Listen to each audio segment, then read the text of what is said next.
sedikit berbahasa Manado mungkin ya. Bagaimana ngana pe kabar sekarang deng? Ya.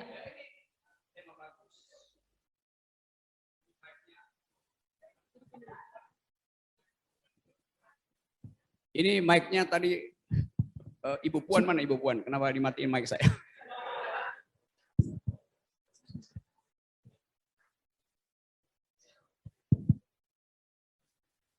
Ya, saya senang ada di tempat di mana akal sehat dikumpulkan di sini. Dan akan tepuk tangan dulu loh. Jadi ciri khas dari Bung Rocky ini kalau kita dengar kata akal sehat ini udah kepikiran nih, ini pasti Bung Rocky. Udah ya, udah Rocky. Terkait tema talk show kita nih Bung, mungkin Indonesia darurat politik. Dari statement Indonesia darurat politik ini mungkin bukan suatu hal yang main-main gitu ya Bung, kalau udah darurat ini. Udah emergensi, biasanya kalau emergensi ini masuk UGD ya Bung. Apakah Indonesia bakal masuk UGD atau gimana nantinya? Mungkin kita lihat perpolitikan pada hari ini, mungkin kalau kita melihat politik itu agak miris ya Bung. Berbicara politik saat ini agak miris ketika kita melihatnya. Banyaknya bermunculan kelompok-kelompok oligarki yang mendominan di perpolitik Indonesia. Itu kita bisa melihat juga berapa banyak mahasiswa yang menyuarakan suaranya dan berapa banyak orang-orang yang ingin menyampaikan kebenaran tapi di mute mic-nya. Mungkin langsung saja pada pagi hari ini semua pertanyaan-pertanyaan yang ada di isi kepala kita pada pagi hari ini akan dijawab oleh narasumber kita yang luar biasa. Kepada Bung Rocky kita persilakan. Oke, Uni Ai, terima kasih.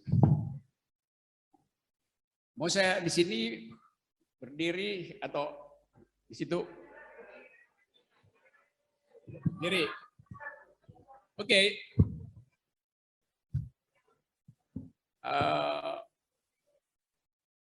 Terima kasih tadi disambut oleh tari piring dan pantun tadi itu. Saya coba cari akal buat balas pantun itu.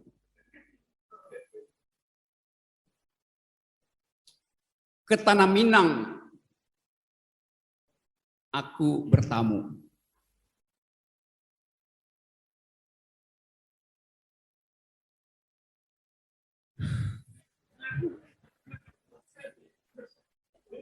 Saud dong cakep.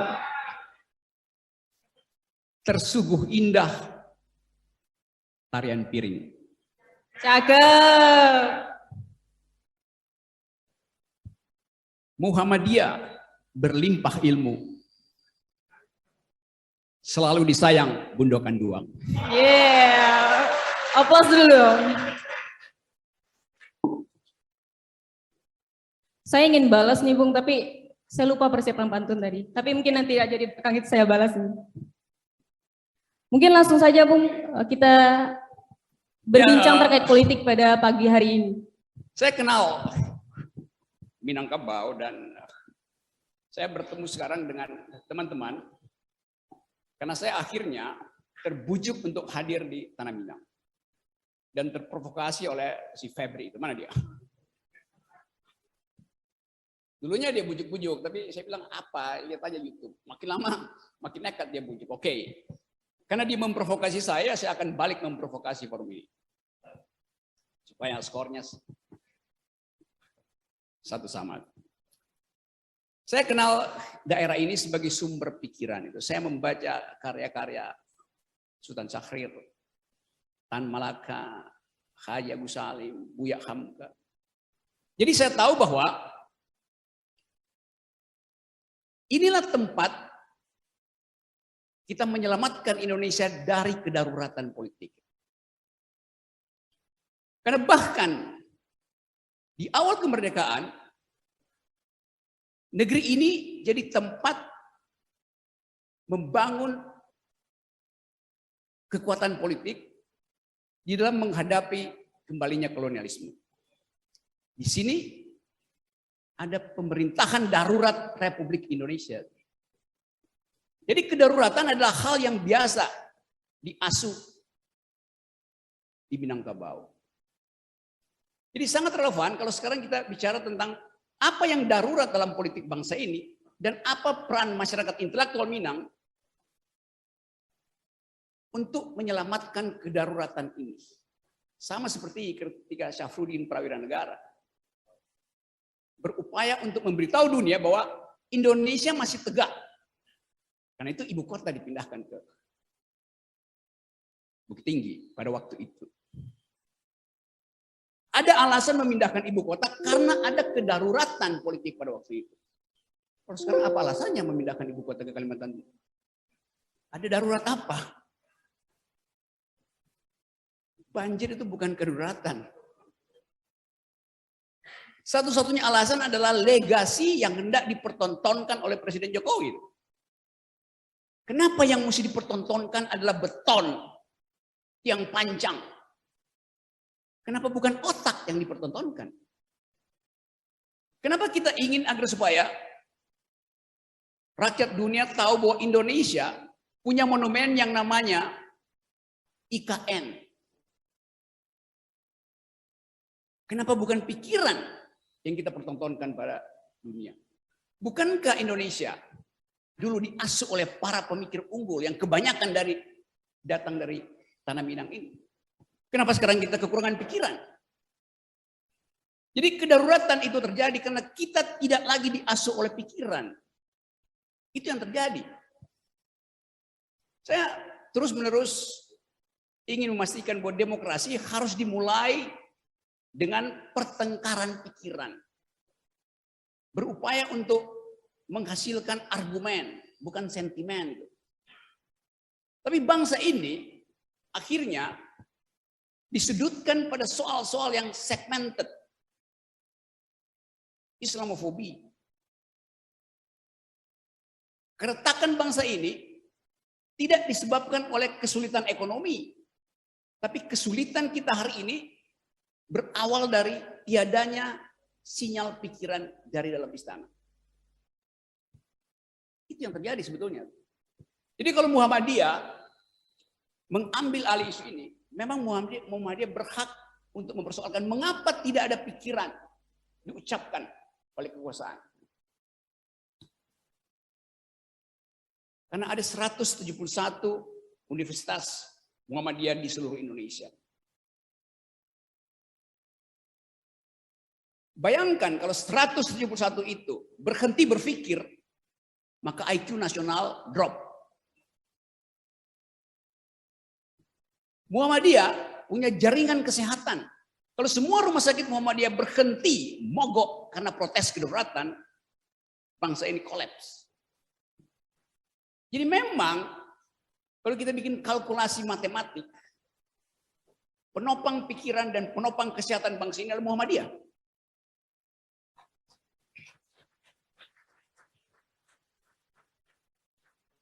Dan sejarah itu jauh lebih panjang dari sejarah bangsa ini sebagai negara modern. Jauh sebelum Indonesia merdeka, Muhammadiyah sudah berupaya memerdekakan bangsa ini dengan pikiran.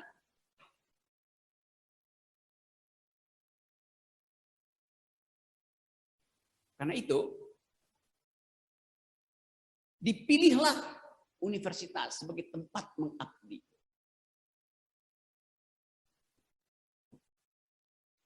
Oleh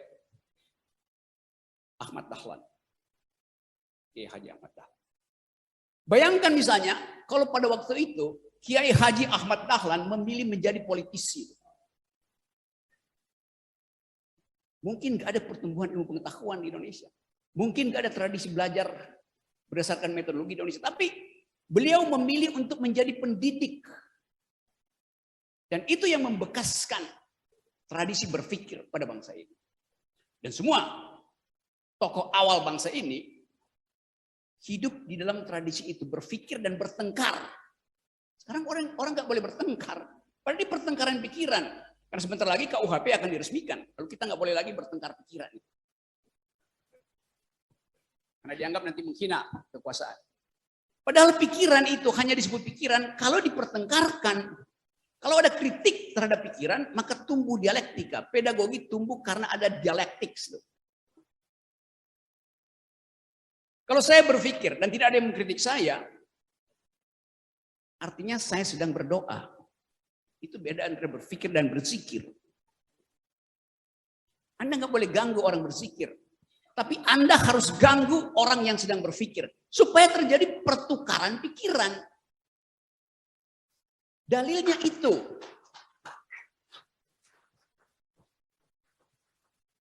Kita nggak dengar pertukaran pikiran di bangsa ini. Karena problemnya kita mau bertukar pikiran dengan siapa?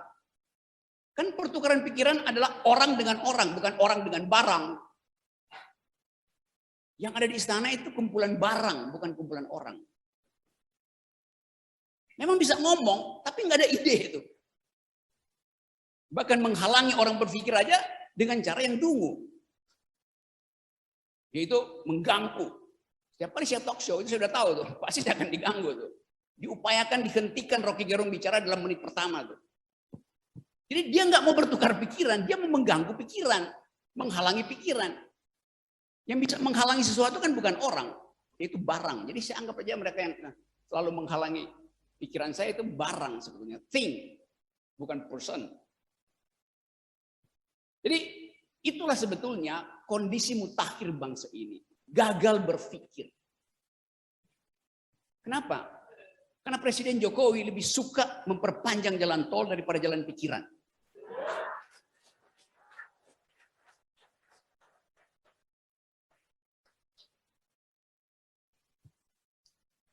Tadi pagi saya baca koran. Berita dari luar negeri menerangkan bahwa di dunia ini setelah COVID mulai bisa diatasi, jumlah private jet yang dijual oleh korporasi-korporasi pembuat private jet 3,3 juta tahun ini. Jadi ada permintaan sebanyak 3,3 juta private jet. Itu menandakan bahwa orang kaya bertambah.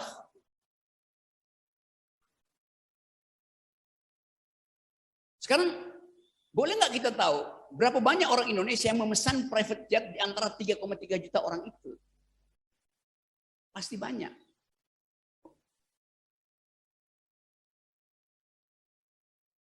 Kalau dia bisa beli private jet, artinya dia bisa beli Pertamax Plus.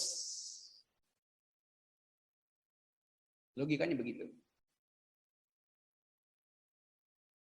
Tetapi yang jadi problem adalah mereka yang mondar-mandir dengan private jet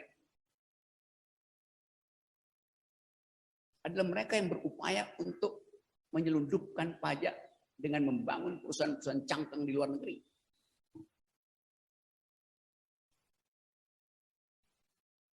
Lalu pemerintah bilang bahwa karena anggaran negara itu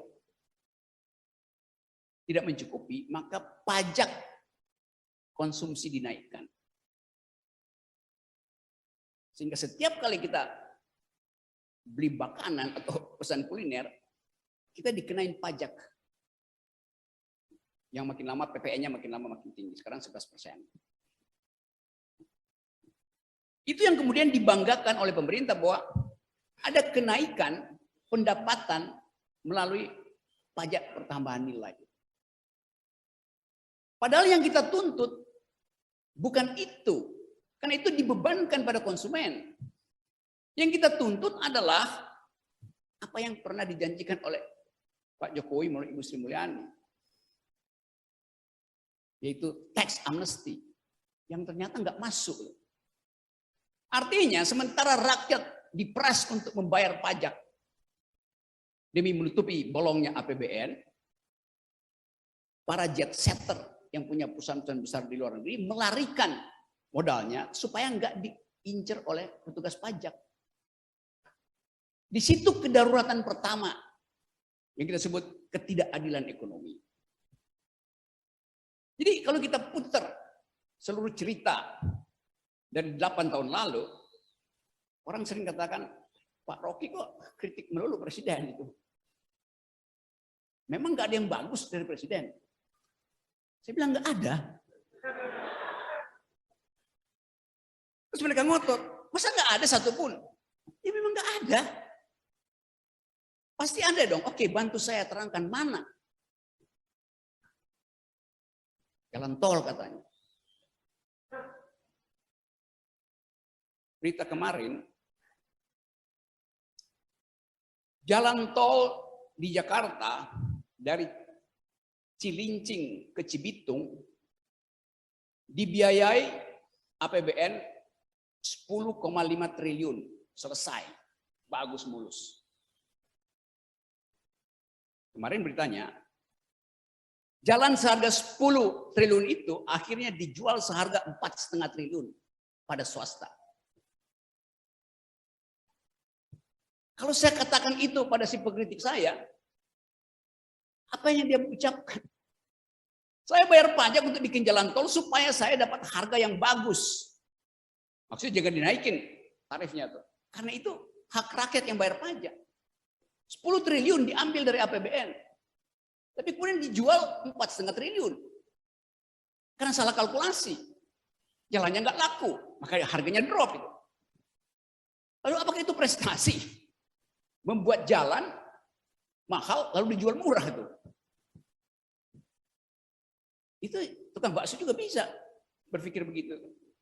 Karena tukang bakso mampu berpikir, dia memang nggak mampu untuk memajaki rakyat kita. Karena dia sendiri adalah objek pajak. Tapi dia bisa bikin kalkulasi. Bahwa nggak mungkin saya beli bahan buat bikin bakso seharga 10.000, lalu saya jual baksonya 4.000. Jadi dengan mudah kita terangkan bahwa yang diperlihatkan di depan publik itu adalah palsu. Ada sukses ini, sukses itu. Kalau kita bongkar secara metodologi, nggak ada satupun yang kita anggap sebagai berhasil.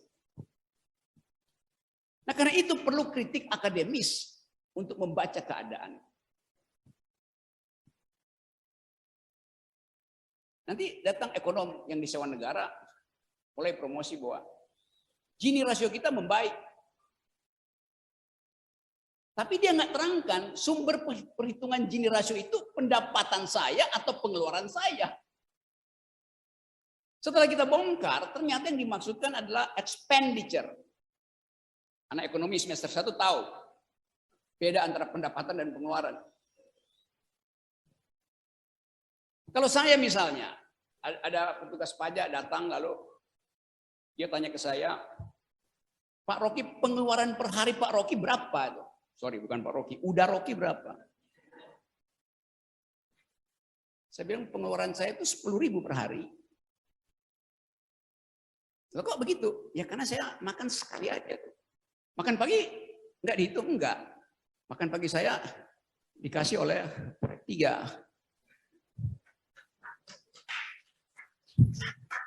Lontong Padang tadi. Makan malam saya nggak pernah makan malam. Jadi saya hanya mengeluarkan Rp10.000 per hari.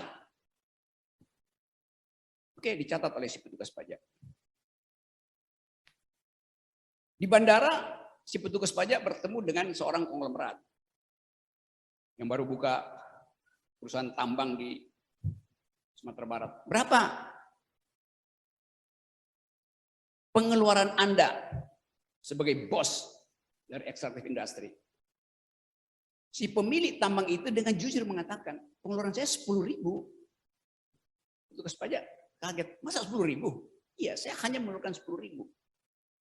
Karena saya hanya minum vitamin setiap hari. Kenapa? Karena dokter bilang ya cukup minum vitamin. Karena ada banyak penyakit. Jangan makan banyak itu. Dia dan saya sama pengeluarannya 10.000. Lalu petugas pajak itu datang ke Universitas Muhammadiyah, ketemu Presiden BEM. Dia mau wawancara Presiden BEM. Presiden BEM bilang enggak, wawancara aja mahasiswa biasa. Lalu ketemu dengan seseorang, si Hasan, anak semester 2. Belajar di Padang berdasarkan beasiswa mungkin Pemda Jambi. Ditanya pada anak itu, pengeluaran kamu berapa sehari? 10.000. Jujur dia bilang 10.000. Tugas pajak bingung. Anda kan mahasiswa, Anda pasti makan banyak tuh. 3-4 kali sehari. Masa cuma 10.000? Kata mahasiswa itu, saya cuma makan sekali sehari. 5.000 rupiah cuma. Terus 5.000 apa? Saya beli Promak. Buat nahan lapar. Indomie sekarang naik harganya. Karena harga gandum dunia naik karena perang Ukraina. Jadi saya, pengusaha itu dan si mahasiswa sama-sama hanya mengeluarkan 10.000 rupiah per hari. Lalu dibuat statistiknya. Hasilnya apa? Gini rasio di Kota Padang 0. Artinya tidak ada kesenjangan. Tidak ada kesenjangan antara saya dan pemilik pabrik. Tidak ada kesenjangan antara pemilik pabrik dan mahasiswa tuh. Karena yang diukur pengeluaran kita. Di situ penipuan statistik. Padahal kalau dibuka, dompet saya pasti lebih tebal dari dompet si Hasan tadi yang di dalamnya cuma ada tinggal 5.000 perak dan sebutir Promah. Buat nahan sakit mahnya itu. Dan digabung dompet seluruh mahasiswa dan akademisi di sini tetap lebih tebal dompet dari si pengusaha ekstraktif tadi. Begitu cara kita membaca ketidakadilan. Jadi statistik itu seringkali menipu. Karena itu tugas akademisi adalah membaca secara metodologis numbers, grafik yang dipamerkan oleh pemerintah. Kalau saya misalnya tadi mengatakan bahwa ya ada suksesnya apa, Gini rasionya, dan saya tidak bongkar metodologinya, maka saya jadi pemuji pemerintah. Karena saya paham metodologinya, saya bilang saya nggak akan kasih pujian karena ini bohong. Kan begitu cara berpikir. Nah, ketertiban berpikir itu yang nggak ada pada istana hari ini. Istana yang dikerjakan istana apa sekarang? Panik. Karena nggak tahu siapa yang akan melanjutkan kepemimpinan Pak Jokowi. Gimana saya kasih kritik begini? Bukan saya membenci Pak Jokowi, tapi saya mengkritik kebijakannya yang tidak memungkinkan orang bertengkar secara akademis. Apalagi nanti 2 minggu lagi itu KUHP akan diresmikan. Nggak ada pertengkaran semacam itu, kita puas-puaskan aja sekarang ini. Sebelum kena delik. Padahal kebiasaan orang Padang itu, orang Minang itu bertengkar. Bertengkar secara akademis, bertengkar secara pikiran. Nanti satu waktu akan ada pasal bahwa setiap orang atau barang siapa yang membuat pantun dan berefek kegaduhan kena pidana. Begitu jadinya nantinya. Karena itu pasal-pasal yang memang dipersiapkan untuk menghalangi orang memberi kritik gitu. Jadi teman-teman semua, kita sekarang ada dalam situasi semacam itu. Situasi yang membuat kita berpikir apa harapan kita ke depan. Tapi tentu sebagai insan yang menginginkan agar sebuah politik ini dihasilkan ulang berdasarkan paham demokrasi yang benar, maka saya menuntut presidential threshold itu dibuat 0. Bukan 0 sebetulnya. Nihil, nggak boleh ada.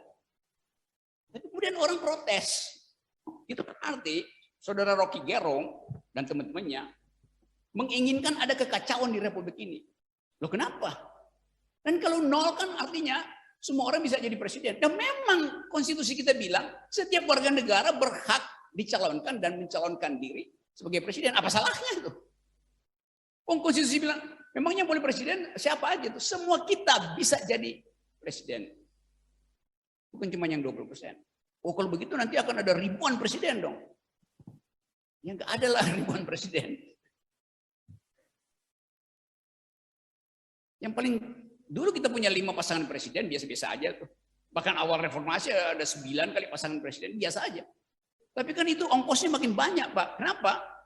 Nanti berapa kali pemilu? Cuma 2 hari. Pemilihan pertama yang 1000 itu, pemilihan kedua tinggal 2 orang. Nomor 1, nomor 2. Secara teknis susah, bikin aja pemilihan digital. Semua orang sekarang punya smartphone, apa susahnya tuh? Jadi terlihat bagaimana orang menghalangi perintah konstitusi hanya karena kecemasan-kecemasan pragmatik. Kan? Itu soalnya. Padahal jelas-jelas konstitusi tidak memberi izin pada DPR untuk menafsirkan pasal tentang pemilihan presiden itu dengan dalil open legal policy. Tapi Mahkamah Konstitusi justru pakai itu tuh. Dan Anda bayangkan dibatalkan terus. Lalu kita tanya, kalau begitu apa yang diinginkan oleh Mahkamah Konstitusi? Kalau saya maju dianggap nggak punya legal standing.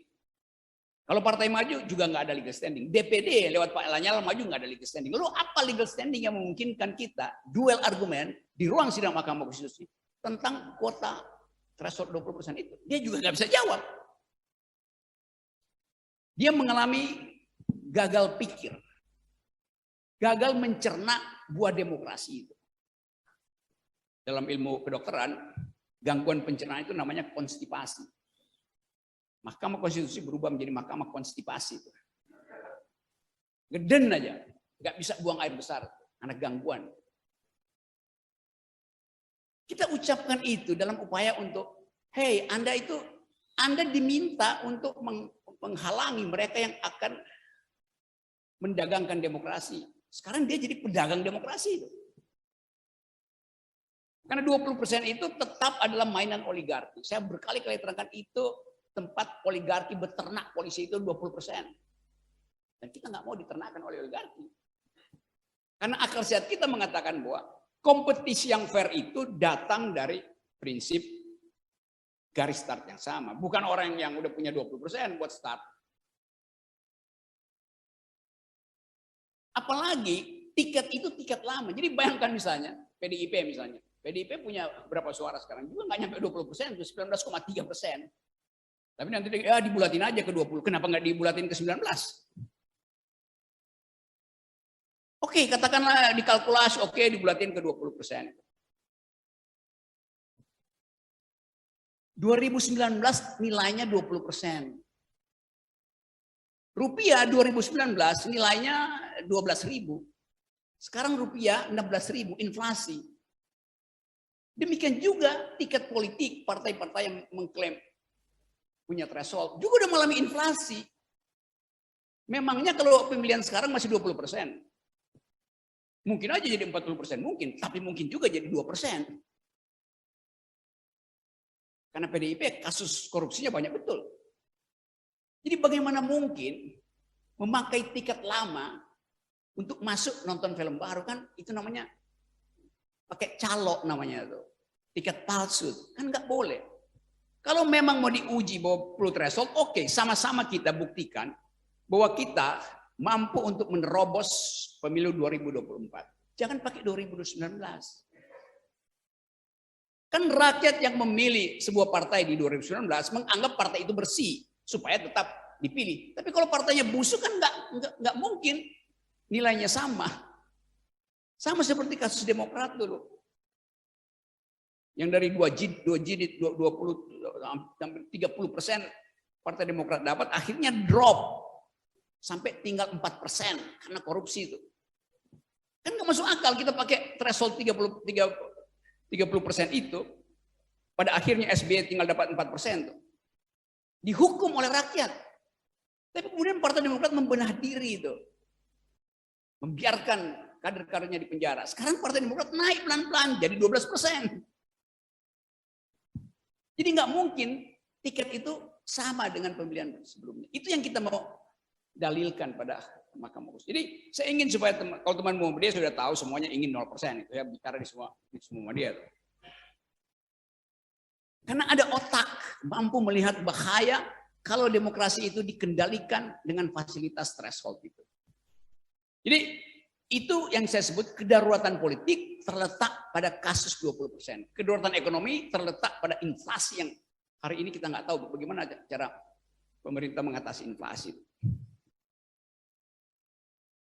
Apalagi ada perang di Ukraina itu, sehingga dolar Amerika diperlukan untuk membiayai perang itu. Itu artinya Amerika sangat butuh likuiditas, maka dia akan sedot dolar sedunia itu pindah kembali ke Amerika. Dengan cara apa? Naikkan suku bunga di Amerika. Dolarnya pindah ke sana. Sekarang apa dilemanya bagi Indonesia? Kalau Indonesia tidak ikut menaikkan suku bunganya, maka rupiah akan jatuh. Rupiah bisa jadi 17-20 ribu. Maka inflasi terjadi. Sebaliknya, kalau Indonesia tetap mempertahankan, maka kredit konsumsi bunganya jadi tinggi. Jadi itu dilema yang mesti diputuskan oleh Presiden Jokowi, tapi Presiden Jokowi nggak bisa putuskan itu.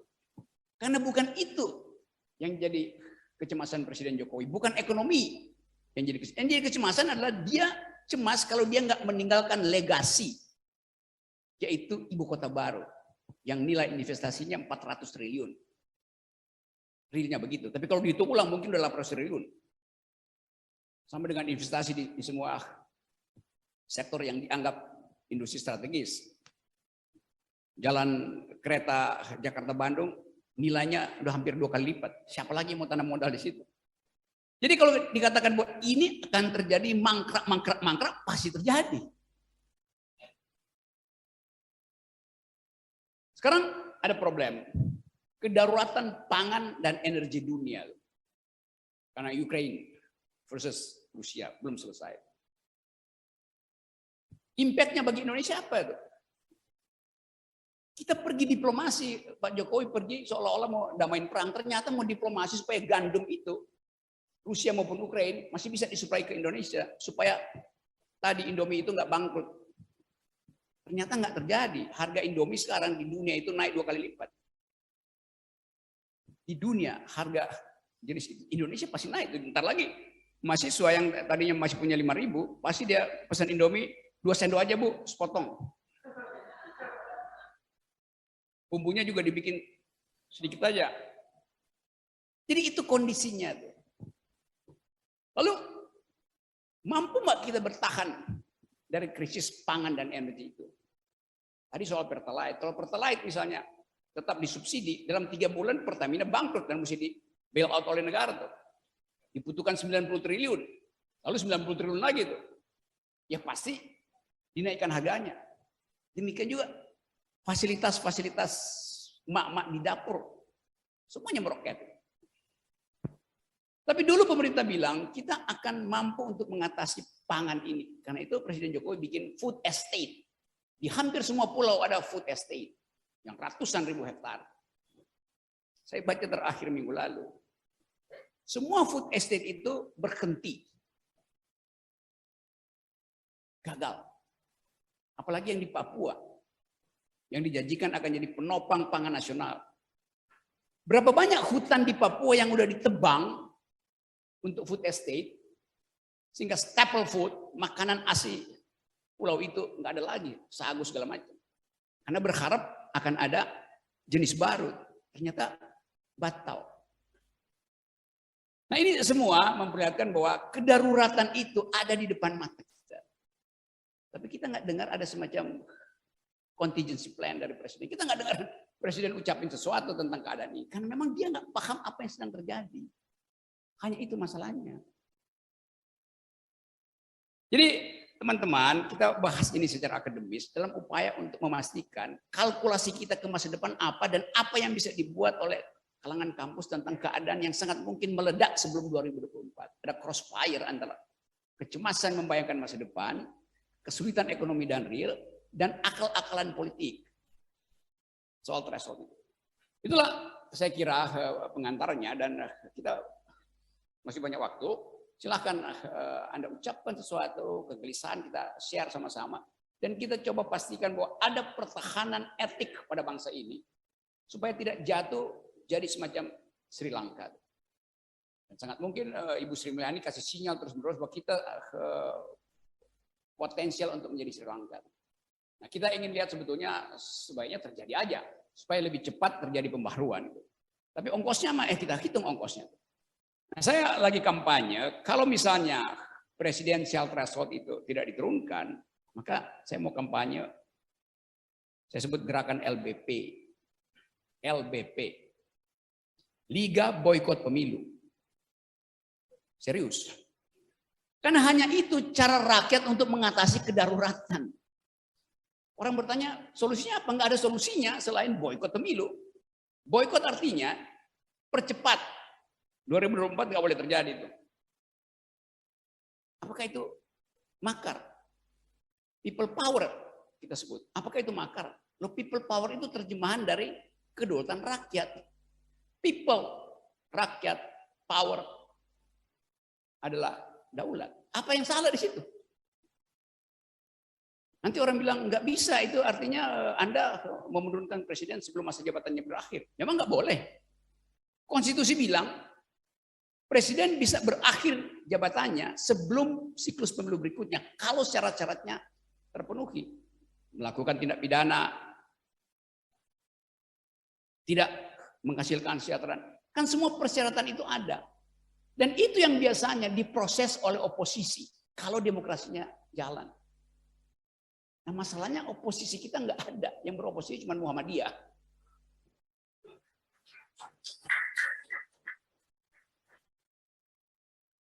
Ada Gerindra dulu oposisi. Pak Prabowo bilang saya akan bersama-sama dengan rakyat, timbul tenggelam bersama rakyat. Ternyata dia sekarang mengambang di kekuasaan. Jadi kita mesti ucapkan ini datang dari kejujuran analisis akademis. Bukan kita benci seseorang, enggak. Kita cuma mau terangkan bahwa hidup ini harus ada kejujuran itu. Jadi yang terakhir sebelum kita diskusi, saya lagi bikin skala parameter untuk menguji calon-calon presiden ini. Kan sering dikatakan calon presiden sekarang tergantung elektabilitasnya. Ya elektabilitas itu dibuat oleh lembaga survei yang isinya omong kosong itu. Saya nggak percaya satupun lembaga survei. Karena dia nggak mau declare uangnya dari mana. Di luar negeri dipercaya lembaga survei karena dia langsung bilang uangnya dari kandidat ini, uangnya dari kandidat sana tuh. Supaya fair. Sekarang lembaga survei menutup di watch. Akuntansinya akuntansi internal. Loh nggak bisa. Lembaga survei publik harus dibedah oleh akuntan publik. Kan begitu. Dan kita nggak tahu apa isi metodologi dan kenapa lembaga survei itu kemudian dipercaya. Jadi kita bikin aja parameter baru. Kalau kita lihat secara cepat-cepat, mana partai yang mampu untuk meloloskan presiden? Ya ada Prabowo, berapa Prabowo? Sekarang mungkin 26%, 27%. Atau orang bilang, enggak, baru 22%, yang 27% adalah PDIP. Oke, PDIP 27, Prabowo 22, Gerindra. Jadi apa bedanya Pak Prabowo dengan Ganjar, dengan AHY, dengan Caimin misalnya? Sama-sama nggak bisa nyampe 40%. Padahal untuk masuk di dalam dataran yang potensial dipilih, paling nggak udah lewatin 40%. Karena tinggal nambah 10%. Itu yang dilakukan SBY dulu. Dia tahu bahwa dia udah 40% di atas. Maka nggak perlu ada kampanye-kampanye, udah pasti terpilih. Jadi agak konyol partai-partai ini berpikir bahwa threshold itu penting, sementara mereka sendiri nggak bisa penuhi threshold itu. Kan Ibu Mega bilang kami nggak perlu karena kami udah punya threshold, jadi tanpa koalisi. Kan Ibu Mega bilang begitu kemarin kan. Buat apa koalisi? Sekarang Ibu Mega suruh Puan Maharani untuk berkunjung ke semua ketua partai politik. Buat apa? Ya buat cari peluang koalisi.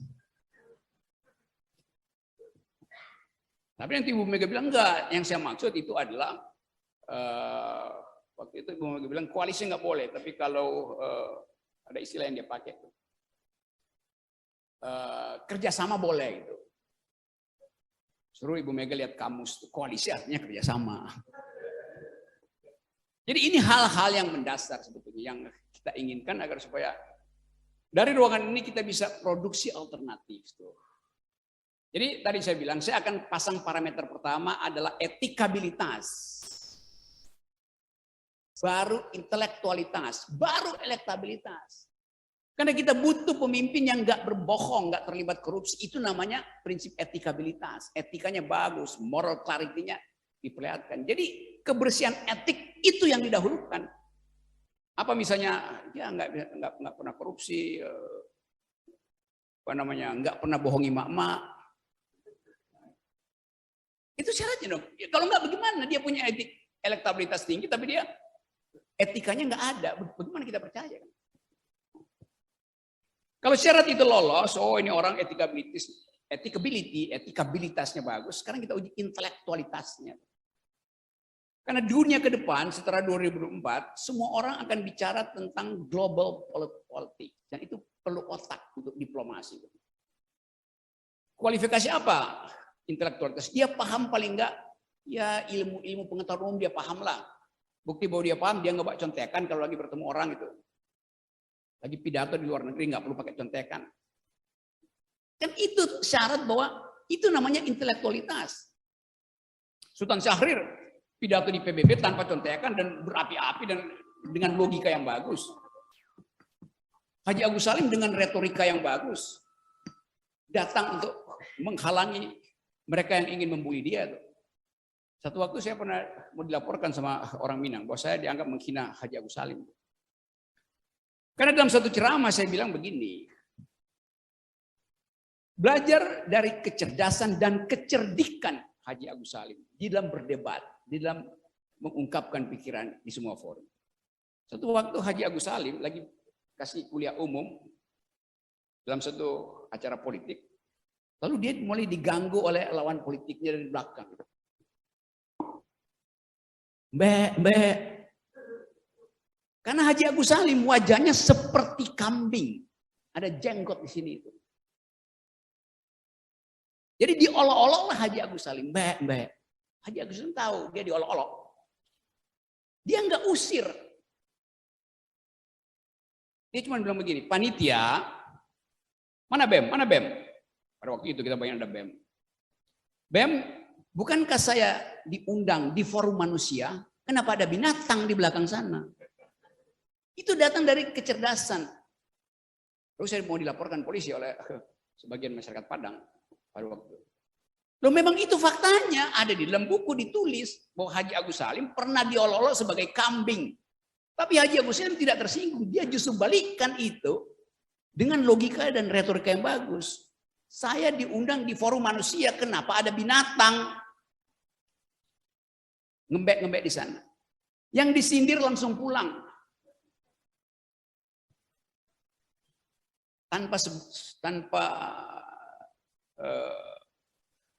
Tanpa mencicipi lontong Padang yang dia pulang, dia malu. Itu yang disebut kecerdasan berpikir. Dan Ranah Minang penuh dengan kecerdasan dan kecerdikan itu. Jadi saya balik lagi pada keadaan kita tuh. Apa yang mampu mencegah darurat politik? Pikiran. Karena itu kita mulai dengan prinsip pikir, bukan kerja. Yang selalu disiniskan oleh Buya Hamka. Kerja. Kebu aja bisa tuh kerja. Tapi jadi tanpa pikiran nggak ada gunanya. Kita banggakan bahwa ini program kami. Apa program Anda? Kalau tidak dituntun dengan pikiran, maka jalan tol harga 10 triliun dijual 4 triliun itu apa kalau bukan kedunguan? Kan itu soalnya. Apalagi kalau kita bikin daftar kesalahan pemerintah. Banyak sekali. Jadi sekali lagi saya berfungsi sebagai devil's advocate. Sebagai orang yang menguji proposal pemerintah. Dan hal ini seharusnya menjadi tugas DPR yang me-watch pemerintah. Tapi DPR bukannya me-watch, tapi dia takut justru karena dianggap tuh pemerintah itu akan merekam dia. Kenapa DPR takut? Karena partai-partai punya komorbid. Korupsi. Jadi kekuasaan tahu ini ngapain ini kritik-kritik saya. Kalian tuh bisa saya tangkap. Setiap saat semua partai saya tahu sprindiknya saya pegang itu. Kan itu masalahnya kan. Nah kita ada di universitas yang nggak punya kepentingan dengan soal-soal semacam itu. Karena itu maksimalkan kritik dari universitas. Dan saya percaya tidak ada yang mampu menahan terbitnya Sang Surya. Tidak ada yang mampu menahan pikiran bermutu dari BEM. Tidak ada yang mampu menahan rintihan dari rakyat yang ada di simpang-simpang jalan seperti lagu Mas Yo tadi. Jadi seluruh kedaruratan ini harus kita selesaikan dengan kembalikan pikiran sebagai dasar berdemokrasi. Terima kasih.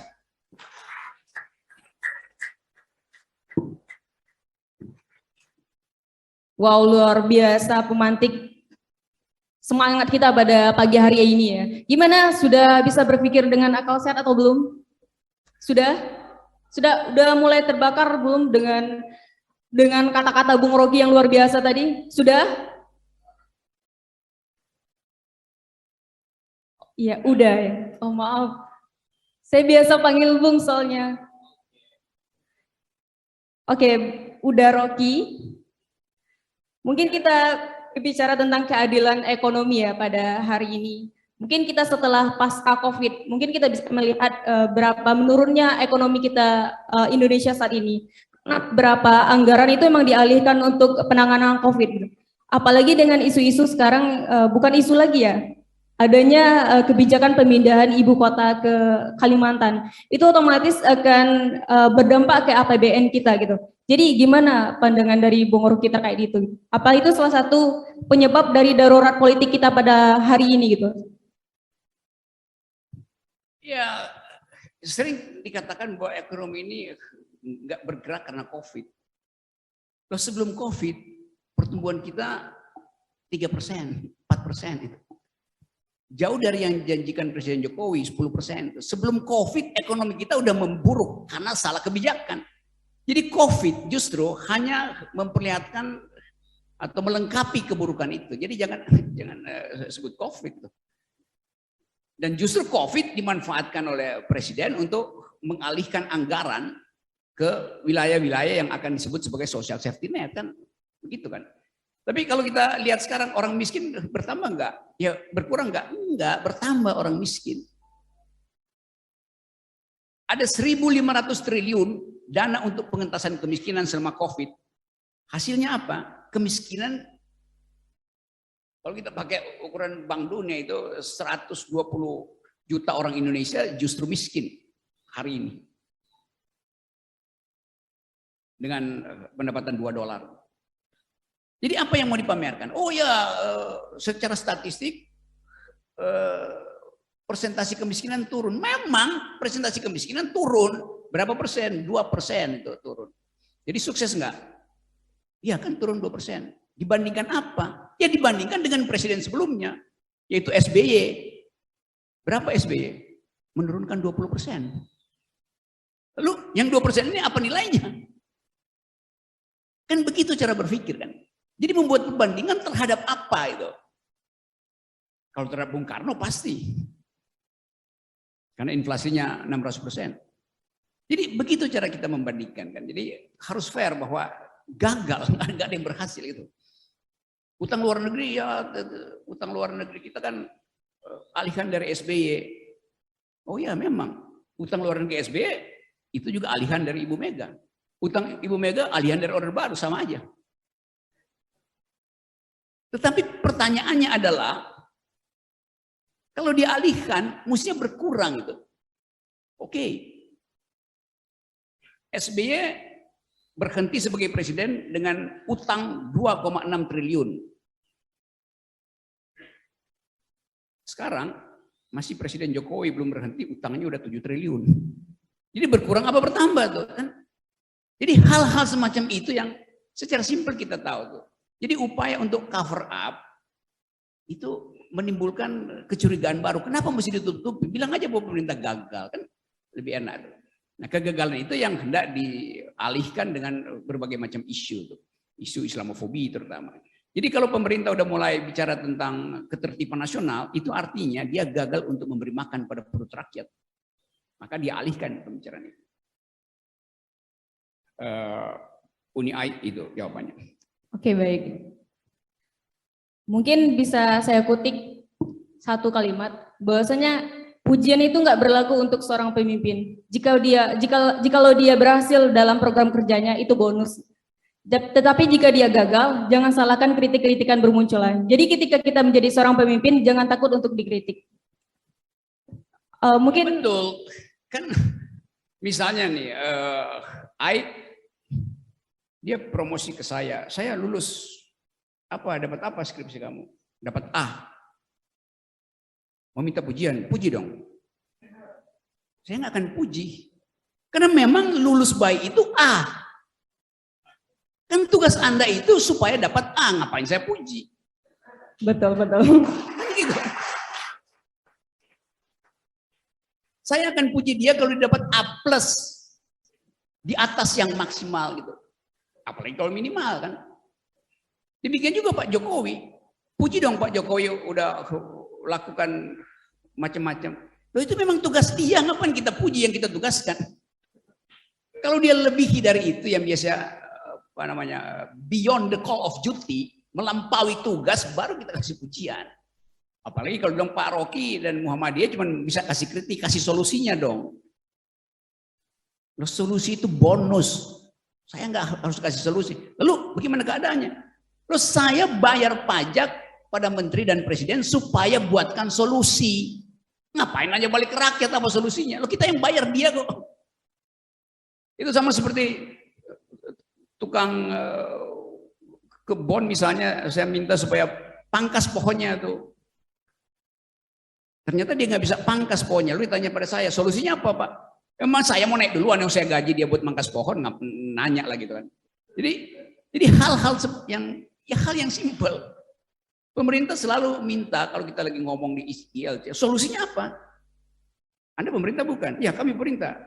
Terus jangan kritik dong, kasih solusi, turun. Nggak mau dia. Oke, gajinya saya ambil ya. Lo nggak bisa. Buat bikin solusi saya perlu digaji gitu. Supaya waktu saya nggak habis untuk melayani pendapat bodoh dia kan. Jadi bayangkan orang yang kita gaji untuk mengkasihkan solusi, nanya balik pada kita solusinya apa? Apa nggak kita ketok palanya? Ketok kecil aja. Jangan kita ya kalau kita ketok gede bisa berantakan kayak piring itu tuh kepalanya. Tapi mungkin nggak berantakan karena kepalanya nggak ada isinya. Oke. Wow, luar biasa. Silakan.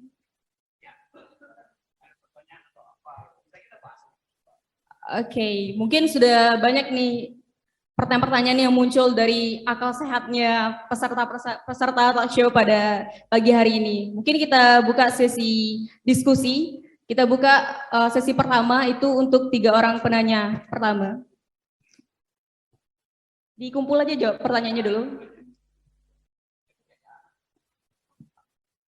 Saya minta Pak Dekan dulu. Silakan Pak. Iya Pak.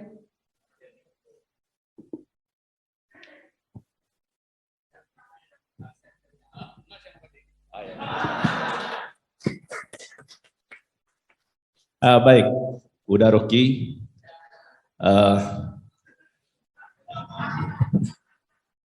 Di orang Minang kan tadi apa ya sumber apa akal sehat bertumbuh kembang dari Minang ya.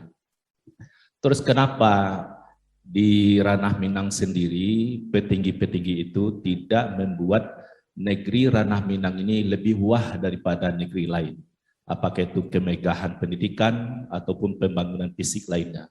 Tapi kalau dia berada di luar Minang, itu memang menjadi apa dia? Menjadi lokomotif. Gitu. Tapi kalau dia sesamanya, katakanlah di ranah Minang sendiri, susah juga mencari orang yang bodoh, bahkan yang terendah pun cara berpikirnya kadang-kadang melampaui petinggi. Jadi ada pandangan semuanya berwatak pemimpin. Tapi kalau dia di luar Sumatera Barat, dia sukses memimpin. Mungkin ini udah Ruki, mohon solusinya sebagai pengamat politik. Assalamualaikum warahmatullahi wabarakatuh.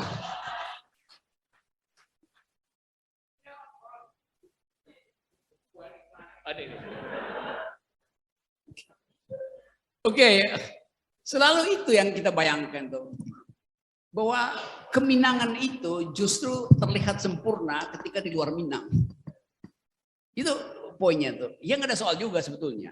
Tapi kita mesti curiga, jangan-jangan menjadi tidak lengkap kecerdasannya karena masuk partai politik.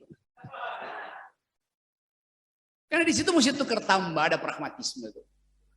Padahal sebetulnya kelantangan berpikir dan kecerdikan untuk mengintip pikiran orang Minang itu terkenal bahkan di dunia dan akhirat itu.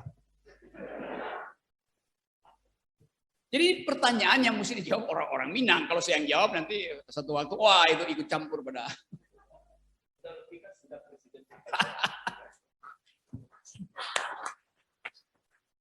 Tapi saya jawab secara epistemologis gitu ya, bahwa yuntopedagogis gitu. Bahwa kalau rejim ini tidak kasih aura berpikir, maka mental rakyat juga terkendali untuk cope dengan itu. Lain kalau Pak Jokowi misalnya ajak kita ikut berpikir.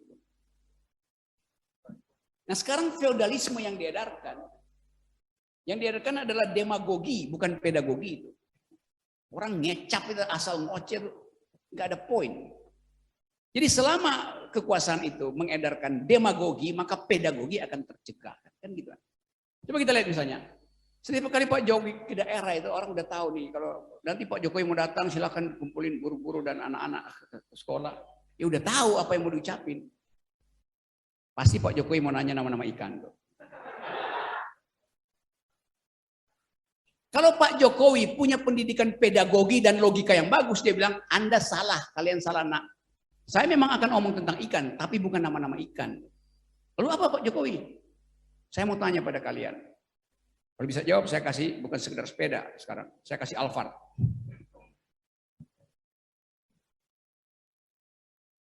Mengapa ikan tidak bisa panjat pohon? Masih tentang ikan, tetapi bukan tentang nama-namanya. Anak-anak itu akan, wah kita di-prank sama Pak Jokowi, kita pikir mau nanya nama-nama ikan. Ternyata ditanya hal yang berhubungan dengan fisika dan kimia. Mengapa ikan tidak bisa panjat pohon? Menimbulkan kuriositas. Anak itu mulai berpikir, apa ya penyebabnya ya? Tapi ada anak yang cerdas, dia bilang, ya ikan nggak bisa Pak, tapi cebong bisa manjat pohon. Itu kelucuan juga, anaknya bilang, Pak Jokowi tegur, Anda kok berpikir seperti Haji Agus Salim ya, ngeledeknya. Anaknya kagum, wah Pak Jokowi ternyata baca Haji Agus Salim juga ya. Kira ini cuma baca komik. Maka terjadi percakapan. Pak Jokowi bilang, saya membaca Haji Agus Salim, jangan pikir saya hanya baca komik. Anak-anak tepuk tangan. Terjadi pedagogi di dalam kesempatan yang 10 menit itu. Datang kamera, di shoot, masuk ke YouTube. Semua orang akhirnya mengalihkan pikiran bahwa ternyata Pak Jokowi punya kemampuan untuk ngeledek secara intelektual. Maka Pak Jokowi boleh kita pilih 3 periode. Tapi saya bayangkan itu terjadi di Republik Wakanda.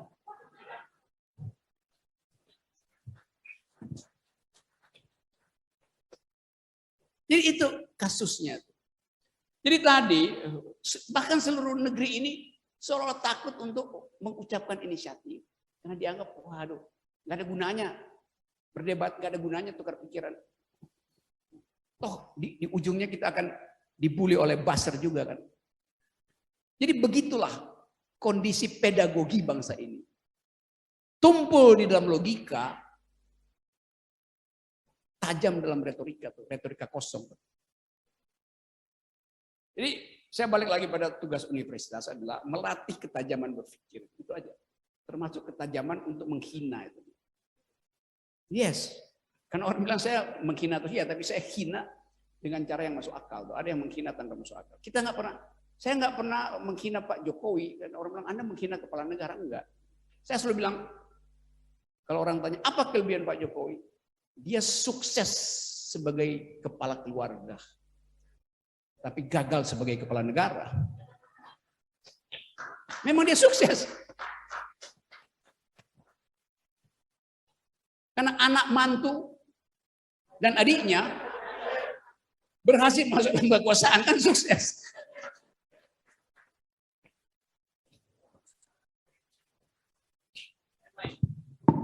Oke, terima kasih Bung. Untuk penanya selanjutnya, saya mau Uda yang di tengah itu. Iya, silakan berdiri, perkenalkan nama dan sebut asal universitasnya. Bismillahirrahmanirrahim. Assalamualaikum warahmatullahi wabarakatuh. Terima kasih sebelumnya atas kesempatan untuk bertanya dengan Bung Rocky, moderator. Saya perkenalkan Ananda, nama Fadil, asal Universitas UIN Imam Bonjol Padang, BP20. Yaitu Ananda ingin bertanya gini, Bung. Dengan kata darurat politik ini, pasti ada sesuatu masalah dengan politik kita, Bung. Nah, bagaimana kita sebagai mahasiswa meluruskan arah politik kita ini, sedangkan mulut mahasiswa dan rakyat dibungkam dengan... Stop. Saya nggak mau jawab kalau Anda baca pertanyaan di handphone Anda.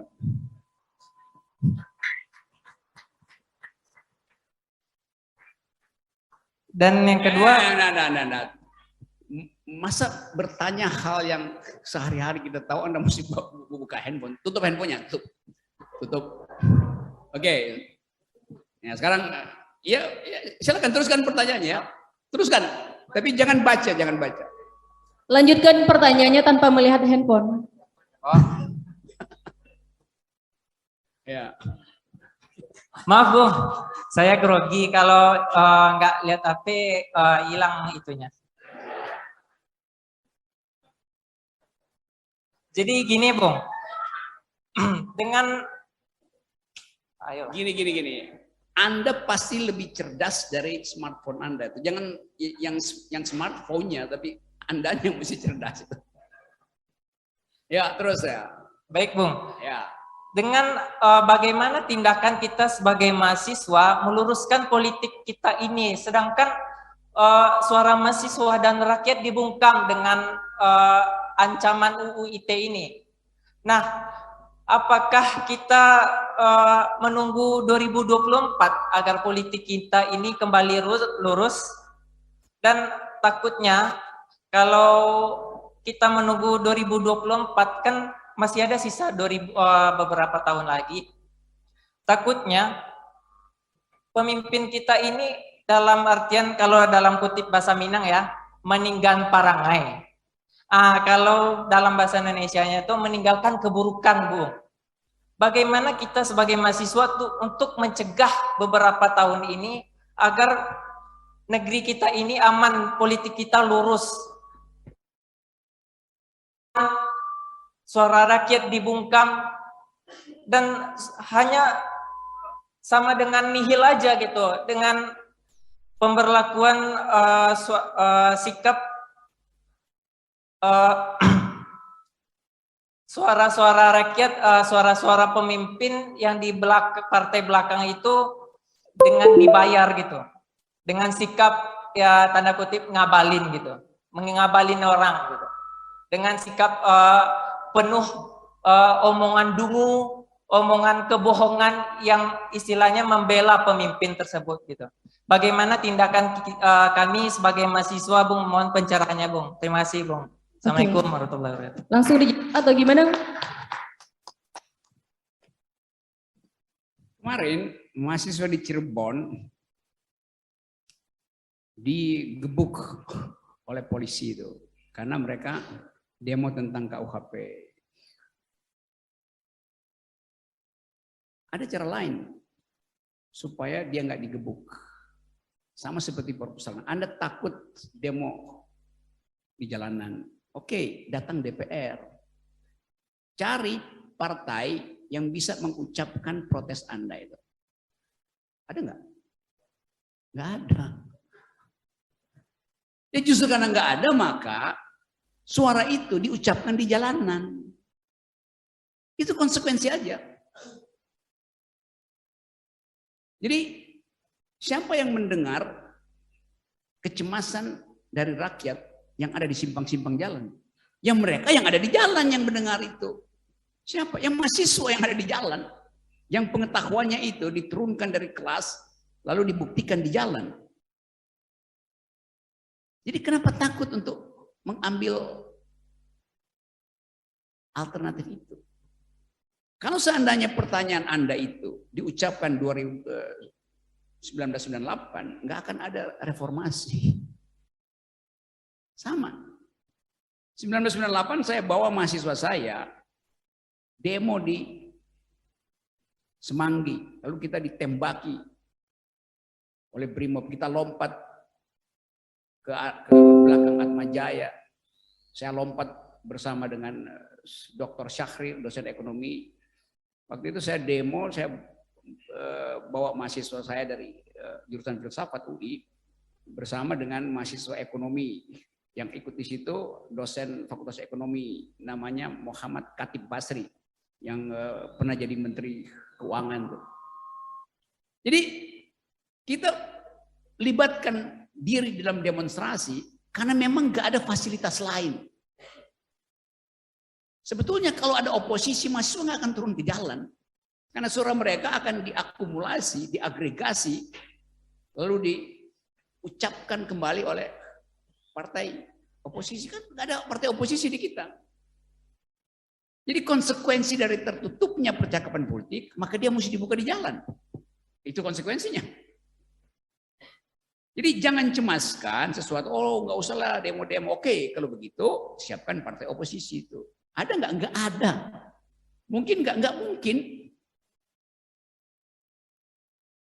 Jadi berpikirlah maksimal tuh. Dan saya kira pandangan Anda harus direvisi. Kalau kemungkinan itu Anda tutup, berarti Anda tidak menghendaki perubahan yang sifatnya ekstra konstitusional, bukan inkonstitusional ya. Ekstra konstitusional. Itu dijamin oleh undang-undang. Nah, yang bahaya kalau Anda tetap mengedarkan pikiran, jangan demo lah, jangan demo lah. Itu artinya Anda mencegah hak demokrasi rakyat untuk turun ke jalan. Dan kita tahu bahwa yang kita sebut demokrasi sekarang justru perjuangan secara total oleh yang kita sebut daulat rakyat. Dulu kekuasaan nggak bisa diganti karena dianggap kekuasaan itu mahkotanya dipasangkan oleh Tuhan dari langit pada sang raja. Dan itu nggak ada orang yang berani untuk menghina atau menurunkan raja. Sampai satu waktu di satu pagi di bulan Juli tahun 1789 ada rakyat menenteng-nenteng kepala Raja Louis XIV di alun-alun kota Paris. Pada waktu itu Louis XIV menganggap dirinya adalah negara, l'état c'est moi. Aku adalah negara. Karena itu tidak ada rakyat yang boleh menghalangi aku untuk berkuasa terus. Lalu dia klaim, mahkota saya dipasangkan dari langit, maka nggak mungkin jatuh. Dan pagi itu, 1789, bulan Juli, rakyat uji, benar nggak mahkotamu itu dipasangkan oleh langit, sehingga nggak bisa jatuh dari kepalamu. Lalu ditaruh di bawah pisau gilotin, dipotong, plek. Kepalanya bukan sekedar mahkotanya yang jatuh dari kepalanya berpisah dari badannya. Itu tanda pertama demokrasi itu. Bahwa daulat rakyat akan disetujui oleh surga. Dari situ ada istilah Vox Populi, Vox Dei. Suara rakyat adalah suara Tuhan. Artinya yang diputuskan rakyat akan disetujui oleh Tuhan. Itu. Bukan sebaliknya, yang diperintahkan Tuhan itu yang dilakukan oleh rakyat. Enggak, demokrasi itu yang diputuskan rakyat pasti akan disetujui oleh Tuhan. Karena Tuhan merasa bahwa benar, keadilan itu harus diperjuangkan di tingkat yang paling dasar. Itu tausiah saya. Assalamualaikum warahmatullahi wabarakatuh.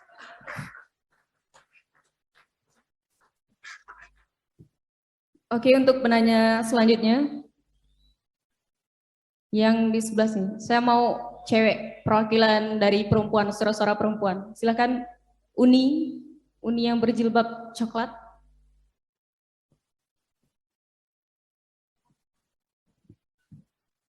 Bismillahirrahmanirrahim. Assalamualaikum warahmatullahi wabarakatuh. Waalaikumsalam. Perkenalkan, saya Ziola Natasha dari Universitas Negeri Padang. Sebagaimana penuturan UDA tadi, bahwa konstitusi kita menyatakan bahwa presiden berhak untuk diberhentikan sebelum masa jabatannya berakhir jika memenuhi syarat-syarat tertentu yang diatur dalam perundang-undang kita. Lalu pertanyaan saya ialah, menurut pandangan UDA sendiri, kualifikasi apa saja yang sudah dipenuhi oleh Bapak Joko Widodo sehingga beliau tidak layak untuk dipertahankan sebagai Presiden Republik ini sampai dengan siklus demokrasi kita berlangsung kembali. Terima kasih. Langsung dijawab, Bung. Luar biasa pertanyaannya. Oke, ini bukti bahwa kecerdasan itu turun melalui rahim perempuan. Aplaus dulu buat pemilik rahim peradaban. Kata konstitusi kita kenal sekarang sebagai aturan untuk menyelenggarakan negara. Sekarang kita kenal itu. Kamu jurusan apa? Pendidikan? Fisika. Oke. Saya coba cari akal ya buat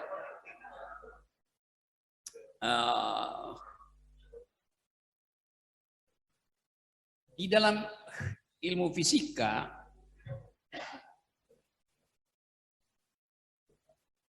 kedudukan satu benda terhadap bumi, jadi kedudukan dia aja itu sudah mengandung energi sebelum dia jatuh. Sebelum dia jadi kinetik, dia energi potensial. Benar kan? Apa yang membuat energi potensial itu berubah menjadi energi kinetik? Ya? Apanya? Ya, oke. Ya, yang saya maksud tadi dari nol lalu dia bergerak itu. Ada yang dorong itu. Sekarang problemnya adalah apa yang merupakan energi politik untuk mendorong presiden supaya dimaksulkan. Itu poin. Karena presiden selalu dalam keadaan inersia. Kita pakai lagi istilah fisika. Keadaan yang tidak mau bergerak itu. Konstitusi kita mengatakan presiden bisa dijatuhkan kalau memenuhi syarat-syarat, terutama kalau bikin pidana. Dan tidak menjalankan konstitusi. Itu lebih penting. Tidak menjalankan. Tapi ini argumen yang mesti dibongkar. Apa artinya tidak menjalankan konstitusi itu? Presiden diwajibkan oleh konstitusi melakukan dua hal. Cuma dua hal.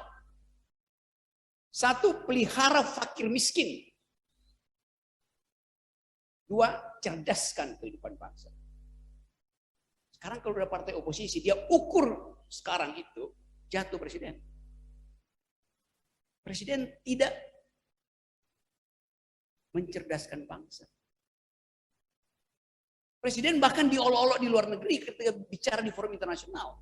Kita malu sebagai bangsa. Bukan soal bahasa Inggrisnya, tapi pengetahuan dia tentang apa yang sedang dia negosiasikan.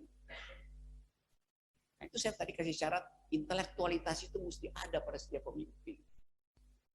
Kenapa? Karena demokrasi itu bukan pemerintahan orang oleh orang untuk orang. Dari, oleh, dan untuk rakyat. Bukan. Demokrasi itu adalah pemerintahan akal melalui pemerintahan orang. The government of reason through the government by the people. Itu pentingnya seorang pemimpin itu punya otak. Memang itu. Karena ilmu politik dulu disebut ilmu yang paling tinggi, bahkan di atas ilmu fisika. Kalau ilmu fisika, saya punya dua rumus. Satu tentang, saya bisa bikin bangunan ini hanya dengan dua rumus. Rumus pertama tentang konkret, beban fondasi. Rumus kedua tentang metal fatigue, kelelahan metal. Bisa saya bangun.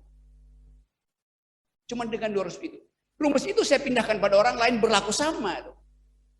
Tapi ilmu politik rumusnya rumit. Karena mesti membagi keadilan, bukan sekedar membagi beban.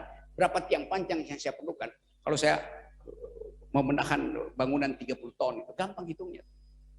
Karena hanya mendistribusikan beban dengan rumus fisika yang baku. Tapi mendistribusikan keadilan itu rumit. Karena saya nggak tahu adil bagi dia belum tentu adil bagi sana. Adil yang ada di statistik beda dengan adil yang ada di mata emak-emak itu. Saya bisa lihat ada ketidakadilan. Kalau mak-mak begitu dia buka dompet tinggal ada 20.000 di dompetnya. Dan dia mesti bagi itu antara kopi si suami dan jajan anaknya tuh. Rumit. Karena itu di awal abad 15, ilmu politik itu dianggap sebagai the highest of all sciences. Ilmu yang tertinggi di antara ilmu-ilmu karena kerumitan untuk membagi keadilan. Di abad yang sama, di tahun 1596,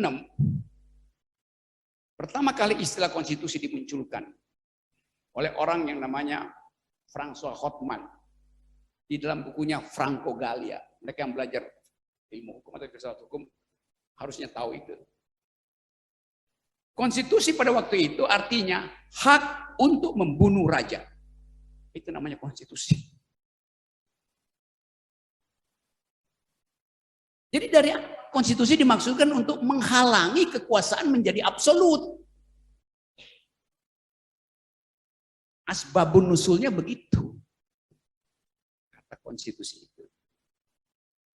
Nah, mereka yang menyusun KUHP sekarang nggak pernah belajar tentang asal usul istilah hukum, asal usul istilah konstitusi. Sehingga nggak mampu untuk membayangkan bahwa bisa nggak konstitusi itu dijadikan alasan untuk mengimpeach presiden? Kalau di luar negeri udah pasti bisa. Tapi kenapa di sini nggak bisa? Karena seluruh kemampuan untuk beroposisi sudah diserap oleh kekuasaan. Itu aja intinya. Jadi secara normatif bisa. Karena kita bisa dalilkan bahwa presiden gagal mensejahterakan,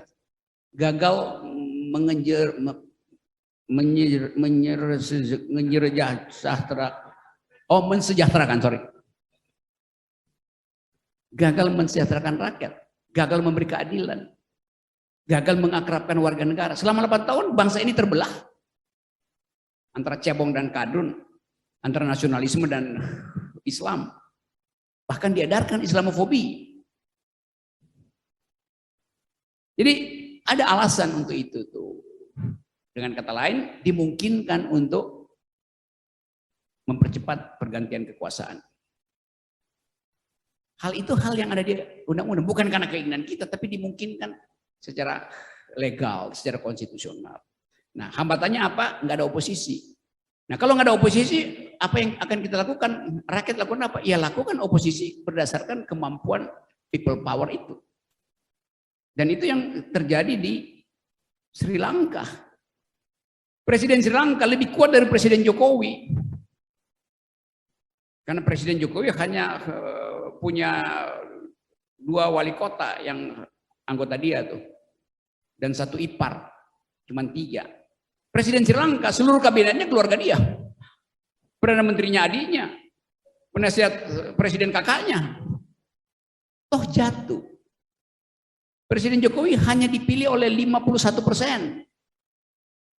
Pada waktu itu cuma 51%. 48% ada pada Pak Prabowo kan. Raja Paksa di Sri Lanka dipilih oleh 81%, kuat sekali, jatuh juga. Jadi dimungkinkan itu terjadi karena perubahan-perubahan sosial politik dan ekonomi itu. Nah, itu bedanya antara raja paksa dan yang memaksa jadi raja. Jadi itu pertanyaan bagus dan harusnya pertanyaan itu diedarkan di lembaga survei gitu. Supaya kita tahu bahwa oke, memang dimungkinkan. Saya kira itu, dan Indonesia pasti sebentar lagi jadi Sri Lanka, itu kata Sri Mulyani. Jadi hanya tinggal 1 langkah, Sri Mulyani jadi Sri Lanka. Luar biasa untuk jawabannya. Jadi gimana Uni?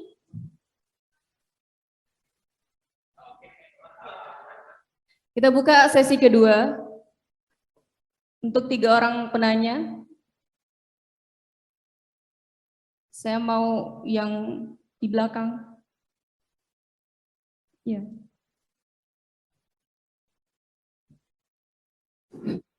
Bismillahirrahmanirrahim. Assalamualaikum warahmatullahi wabarakatuh. Salam Swastiastu, Namo Buddhaya, salam kebajikan.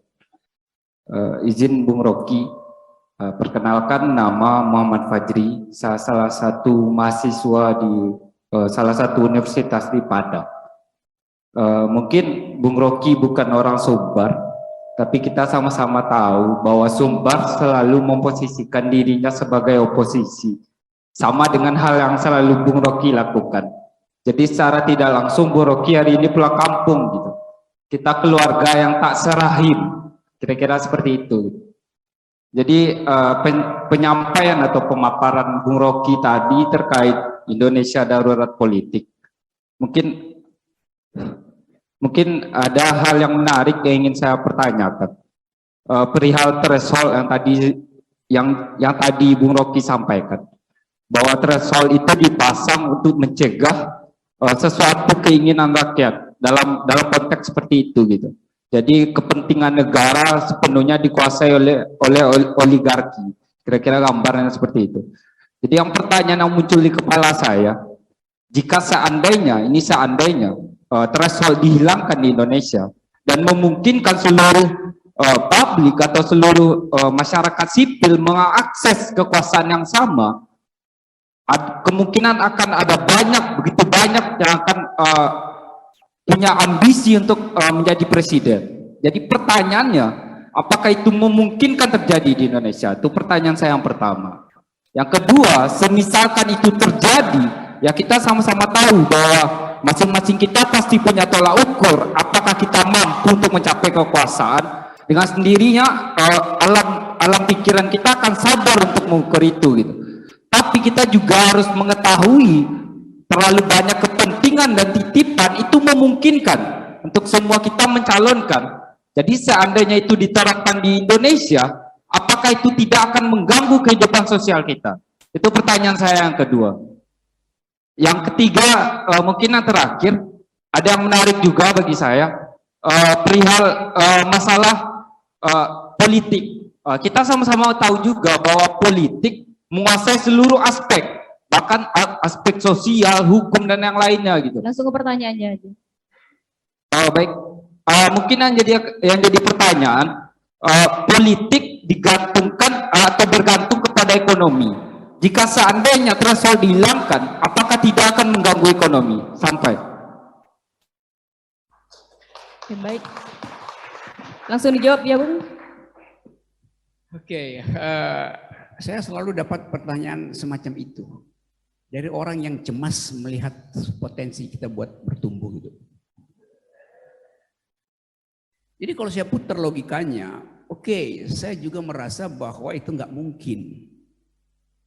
Maka saya akan kampanye nggak mungkin lah threshold itu dihilangkan. Kenapa? Kalau threshold dihilangkan itu justru akan jadi kerusuhan itu dan kacau nanti semua orang jadi punya ambisi itu. Saya kampanye aja. Oleh karena itu saya mesti konsisten. Karena itu lebih baik naikkan thresholdnya. That's the other way of thought gitu. Anda setuju nggak kalau thresholdnya kita usulkan naikkan jadi 90%? Logikanya begitu. Jadi seluruh proposal pikiran Anda akan berujung pada totalitarianisme. 20% sama, 20% itu masih banyak, masih ada 5 calon. Ya udah bikin 50% aja. 50% masih ada 2 calon, nggak efektif juga tuh. Ya bikin aja 90%, kan selesai problem. Jadi nggak usah ada pemilu sebetulnya. Itu konsekuensi dari cara berpikir itu. Yang kadang-kala dungu. Kan itu intinya kan. Saya coba bongkar pikiran saudara tadi. Saya katakan bahwa kalau dibuka, dinolkan, itu berarti banyak orang yang berambisi untuk jadi. Oke, proposisi pertama begitu tuh, premis mayornya begitu. Lalu premis minornya Anda bantah sendiri. Tapi kan nggak semua orang pasti menginginkan jadi. Mereka akan hitung-hitung juga kapasitasnya kan. Jadi premis minor Anda membatalkan premis mayor Anda dengan sendirinya. Jadi kenapa Anda takut? Anda sendiri tahu bahwa tidak semua orang punya kegilaan untuk mencalonkan diri itu. Udah selesai masalah, Anda udah jawab sebetulnya. Dengan kata lain akan ada efisiensi dalam politik. Bahwa enggak ada orang yang nekat untuk mencalonkan diri dan dia tahu bahwa dia enggak punya kapasitas itu. Jadi dengan cara itu kita loloskan ide bahwa konstitusi mengatakan semua orang Indonesia berhak untuk menjadi calon presiden. Titik. Sampai di situ aja. Siapa yang boleh pakai itu? Hanya mereka yang punya 20%. Nah, itu dungu. Jadi jangan dibatasi proposisinya. Itu yang saya ucapkan. Lalu ada pikiran lain. Ya itu nanti oligarki toh akan beternak lagi di 0% itu. Kan begitu kan? Karena 20% agak berat. Oke, 15% sama juga. Kalau 0, oligarki juga akan beroperasi. Nah ini masalah psikologi kita. Seolah-olah dari 20 ke 0 itu perubahan kuantitatif.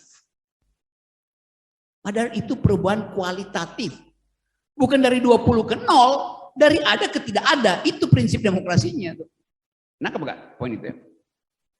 Kita bedakan dua cara berubah thing itu, benda itu bisa berubah dengan dua cara. Berubah secara kuantitatif, itu tugas ilmu fisika, menguji perubahan kuantitatif. Dan perubahan kualitatif, itu tugas ilmu kimia. Perubahan kimia selalu bersifat kualitatif, nggak bisa dibalik perubahan itu. Perubahan kuantitatif bisa dibalik. Jadi kita ingin proses politik itu bekerja menurut hukum-hukum kimia. Berubah secara kualitatif. Apa artinya? Bukan dari 20 ke 0, tapi dari ada aturan, ada pembatasan, ke tidak ada pembatasan. Itu namanya perubahan kualitatif. Dari kualitas yang mencengkeram ke kualitas yang membebaskan. Nah kalau kita dapat psikologi itu, begitu dinolkan, semua orang bergembira. Nah kegembiraan itu yang mesti dipandu oleh akal pikiran supaya kegembiraan itu nggak jadi akal-akalan bahwa oke saya juga bisa nyalonkan diri. Hanya itu. Oligarki berubah nggak? Pasti berubah karena dia kaget bahwa begitu dinihilkan seluruh imajinasi dia untuk mengendalikan politik hilang juga. Nah ketakutan ini yang sedang saya basmi. Kenapa? Ya kalau saya nggak basmi artinya saya pro pada 90%, hanya itu aja kan. Nah itu yang saya ingin, kejernihan berpikir itu juga datang dari teman-teman mahasiswa. Tentu Anda mendengar dari pemerintah bahaya nanti oligarki juga akan tumbuh di 0%. Ini bukan 0%, nggak ada threshold lain dengan 0%. 0 itu cuma nama di headline, kita sebut 0%. Karena kalau kita bilang nihil itu terlalu rumit bagi rakyat. 0, nggak ada artinya. Walaupun 0 tetap angka. Jadi apalagi kecemasannya tuh. Ekonomi bertumbuh nggak? Pasti bertumbuh. Kenapa? Karena kompetisi itu didasarkan pada kapasitas. Kalau sekarang kapasitasnya apa? Coba sebut perusahaan-perusahaan besar yang betul-betul melakukan pekerjaan inovasi. Seluruh pendapatan pajak kita yang 400 triliun tahun lalu itu datang dari hasil ekspor dua komoditas utama itu, batu bara dan sawit. Gimana nilai tambahnya? Bisa nggak tukang bakso jadi pengusaha? Bisa aja. Perlu pikiran nggak di situ tuh? Tukang bakso berpikir bahwa gampang. Kenapa? Kita cuma gali dari perut bumi yang udah ada di depan kita itu batu bara kita jual. Kita lihat ada sawit kita panjat kita jual. Apa susahnya industri semacam itu? Coba Anda perhatikan, dalam satu semester ini, seluruh universitas besar di Eropa dan Amerika mengajarkan mata kuliah namanya cryptocurrency itu. Sebagai mata kuliah baru itu.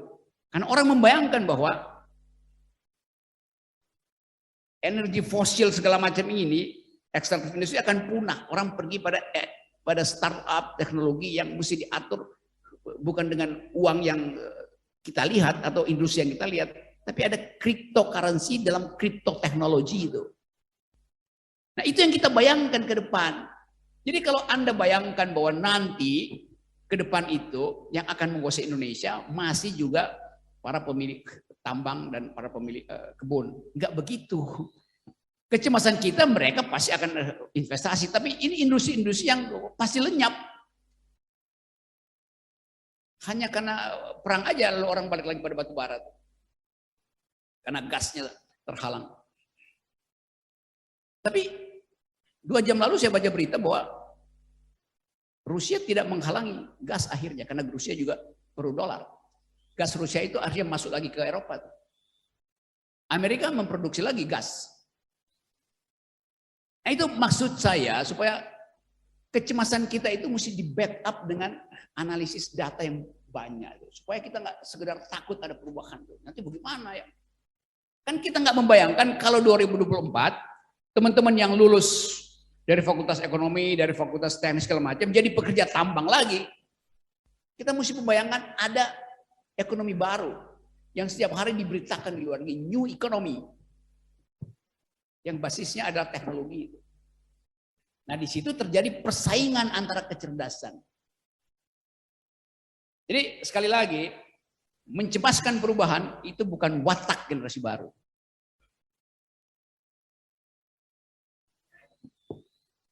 Oke.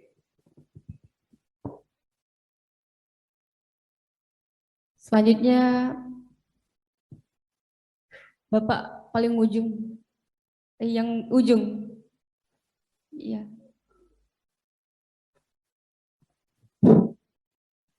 Terima kasih moderator. Salam kenal Bung Udarek Rocky Gerung.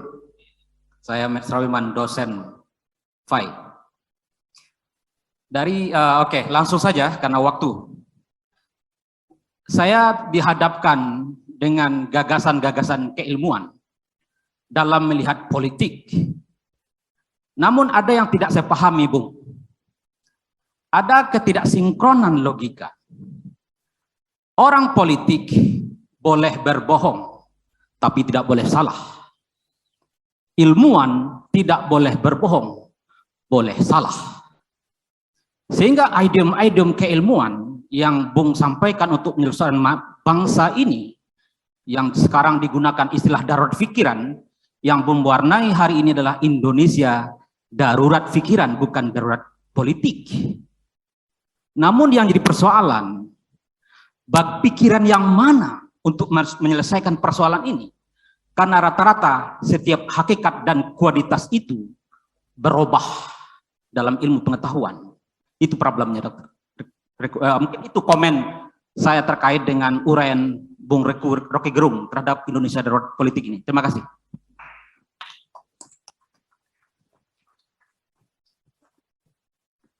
Langsung ditanggapi. Apa yang bisa kita pilih dari dilema itu? Anda pesimis atau optimis? Problemnya bukan pilihan pesimis atau optimis, tetapi mengambil keputusan. Jadi masalahnya adalah punya determinasi atau tidak itu. Bukan pesimis atau optimis, tapi determinasi. Jadi kalau kita mengerti bahwa setiap kali perubahan, dia menghendaki total. Perubahan itu disebut perubahan kalau terjadi secara total. Nah, ini memang problem kita sejak reformasi. Kan kita bicara tentang transisi demokrasi itu. Dari otoritarianisme pergi pada demokrasi. Sekarang problemnya adalah, kalau saya bertanya, kita sudah demokratis atau belum? Belum. Okay. Bukankah kita sudah keluar dari Orde Baru? Kenapa belum demokratis?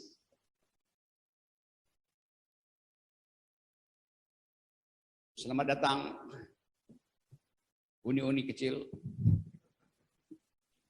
Habis UAS ya? UAS. UAS artinya apa? Ujian akhir semester. Salah. Versi Bung Rocky ya?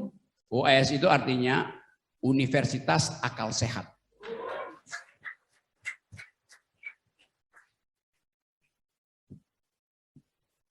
Atau ujian akal sehat.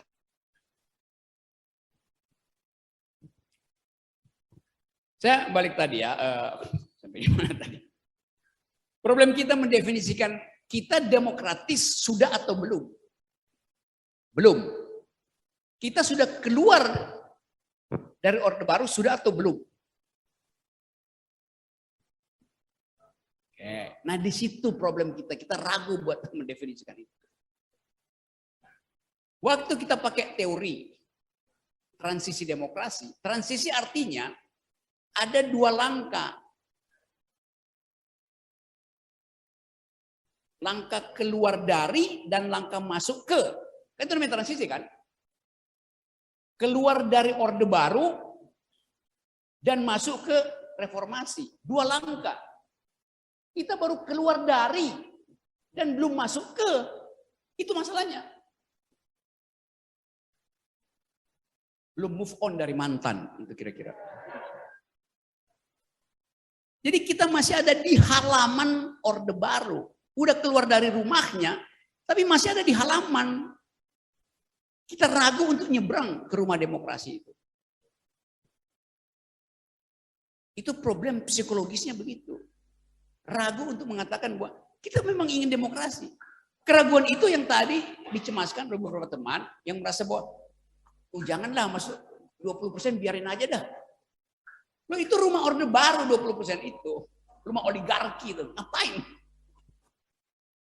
Jadi soal psikologi aja. Nah kita mau dalilkan ulang bahwa setiap gerakan ada konsekuensinya.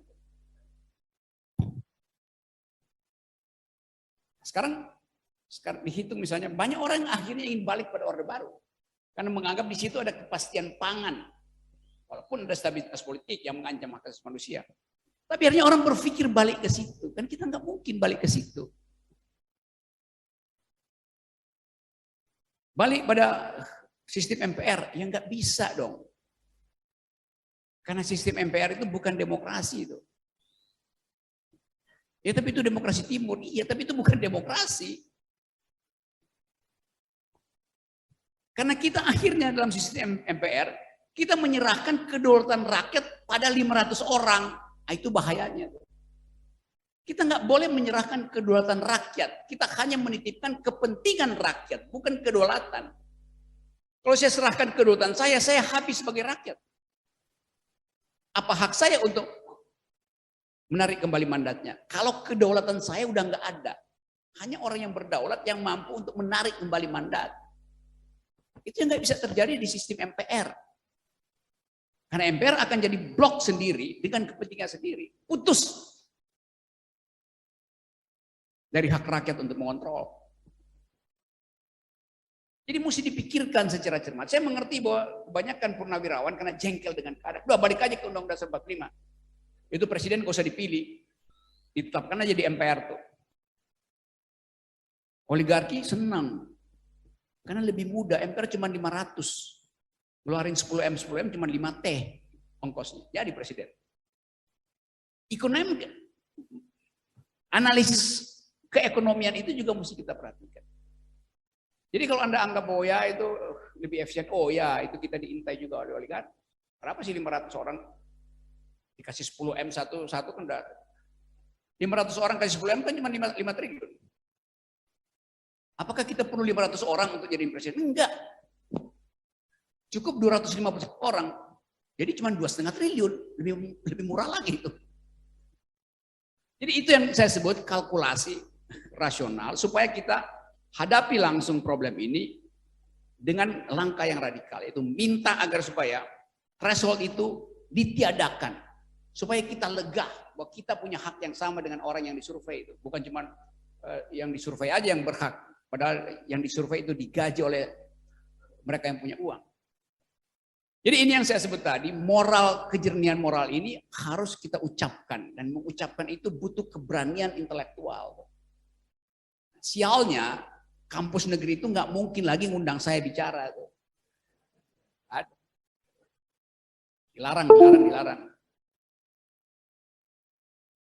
Tapi saya percaya bahwa tidak ada yang bisa menghalangi terbitnya sang surya dari Universitas Muhammadiyah.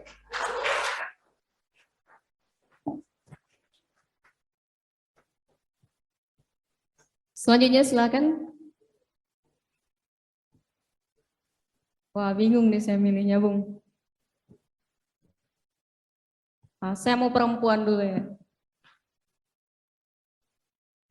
Duh. Saya yang bingung jadinya udah. Takut nggak dipilih nanti dihadang di depan pintu kan. Mahasiswa yang ya.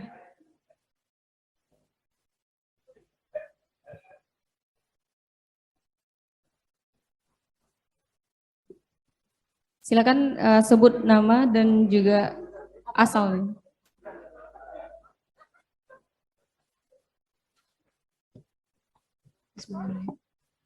Assalamualaikum warahmatullahi wabarakatuh.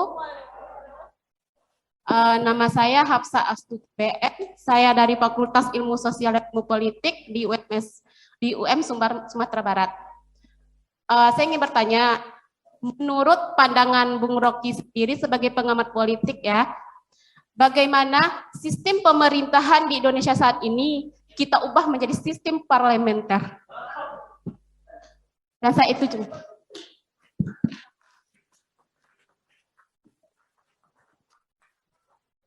Ya.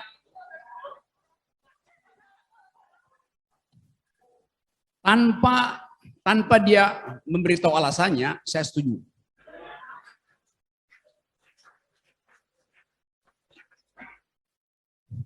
Karena di dalam sistem parlementer lebih terbuka kita untuk bicara.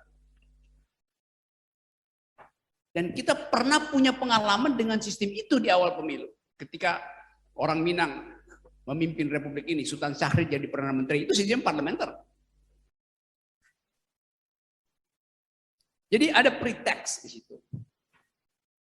Di sistem parlementer ada 2, 3, 4 menteri perempuan pertama di Republik. Bu Maria Ulfa, ada macam-macam itu. Dan itu membuktikan bahwa dari awal pikiran perempuan itu bisa disalurkan langsung di dalam kepemimpinan yang berbasis parlementarian. Sekarang aja orang merasa bahwa perempuan nggak bisa bicara, kalaupun bicara dia mesti tunggu perintah.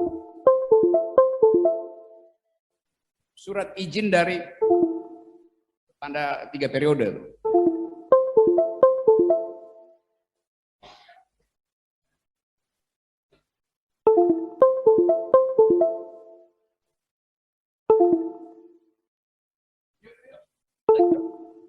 TikTok.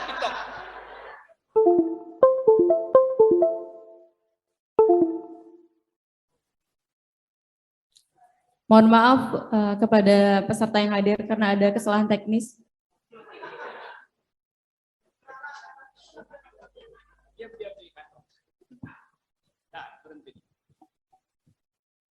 Jadi bayangkan tiba-tiba ada proposal yang agak aneh. Datang dari suara perempuan. Seringkali untuk menghasilkan perubahan, kita perlu suara yang tidak pernah dibayangkan orang, itu suara perempuan. Ini berarti suara laki-laki nih. Dulu kalau perempuan bicara dianggap perempuan nggak mungkin mengucapkan pikiran yang bersih dan benar itu. Dianggap perempuan itu the unspeakable, yang nggak mampu bersuara. Sekarang dibuktikan tadi ada 2 perempuan yang mengucapkan hal yang radikal. Mereka dari the unspeakable jadi the unstoppable. Tidak bisa lagi dihentikan suaranya. Dan di seluruh dunia kepemimpinan perempuan justru sedang diajukan sebagai alternatif. Jadi tadi kenapa kita nggak ganti aja sistem parlementer? Kan faktanya kita multi partai, bikin aja parlementer. Apa susahnya? Lebih gampang sebetulnya. Representasi melalui partai harusnya dalam multi partai bikin parlementer. Itu ada peralatan untuk membongkar sistem yang sekarang itu. Peralatan yang diajukan oleh seorang perempuan. Dulu di Amerika, ketika patriarkisme masih berjaya, orang berpikir bagaimana cara membongkar patriarkisme. Lalu datang seorang perempuan, namanya Audre Lorde. Dia menulis tesis, mungkin cuma 7 halaman, esai ringkas yang dia beri judul The Master's Tool Will Never Dismantle the Master's House. Peralatan raja tidak bisa dipakai untuk membongkar istana raja. Jadi mesti ada peralatan dari luar. Itu yang kemudian jadi dalil politik feminis. Pakai peralatan dari luar. Kita tidak mungkin membongkar istana kekuasaan dengan fasilitas 20%. Karena itu peralatan dia. Mesti pakai peralatan dari luar, itu 0%. Demikian juga tadi. Sistem presidensial tidak bisa dibongkar dengan cara-cara seperti sekarang. Mesti dicari cara lain, yaitu sistem parlementer. Jadi terlihat bahwa apa yang ditawarkan tadi itu membuka pikiran baru.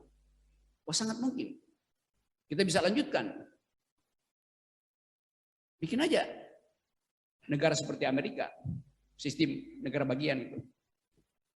Jadi itu dalil-dalil semacam itu yang saya senang karena ada pikiran alternatif dari ruang kuliah Profesor Syafi'i Ma'arif ini. Terima kasih.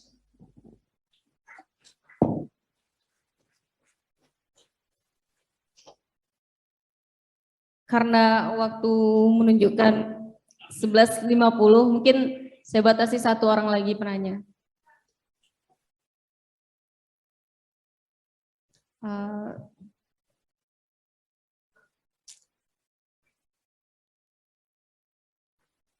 Yang paling ujung. Iya. Iya, yang paling ujung. Yang pakai baju warna abu-abu. Abu-abu atau apa itu? Biru. Abu-abu dari sini.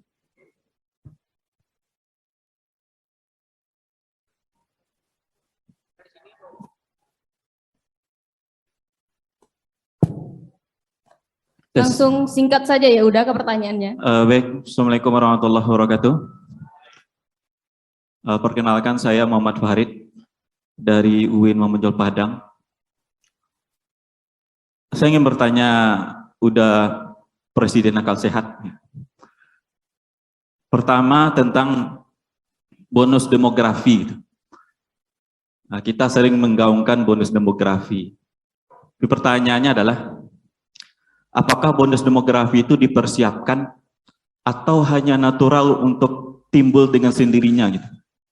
Kalau memang dipersiapkan, apakah kita harus mempersiapkan generasi yang melek politik atau generasi yang ya pragmatisme atau kapitalisme, atau bahasa sederhana dari Bung Rocky Gerung itu orang yang dari ATM ke toilet gitu.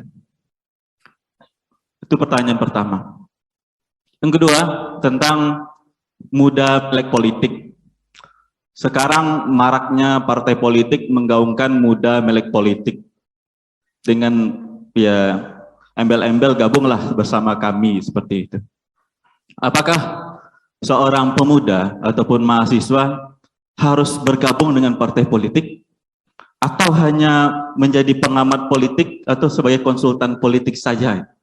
Karena sekarang kebanyakan ya partai politik mengajak ya artis atau orang influencer, selebgram semacamnya gabung partai mereka dengan dalil bahwasanya untuk mensejahterakan kesejahteraan rakyat, tapi sebenarnya mereka untuk mendongkrak elektabilitas di partai mereka sendiri. Ataupun ada partai politik yang menamakan mereka representasi dari anak muda. Kita sebut saja inisialnya Partai Solidaritas Indonesia. Ya, ya kita tahulah, sama-sama tahu siapa ketua umumnya. Menamakan, mempresentasikan mereka sebagai partainya anak muda. Lalu ya saya pribadi tidak merasa direpresentasikan sama sekali seperti itu.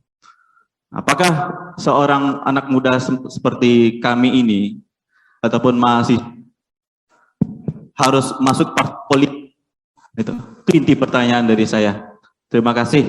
Assalamualaikum warahmatullahi wabarakatuh.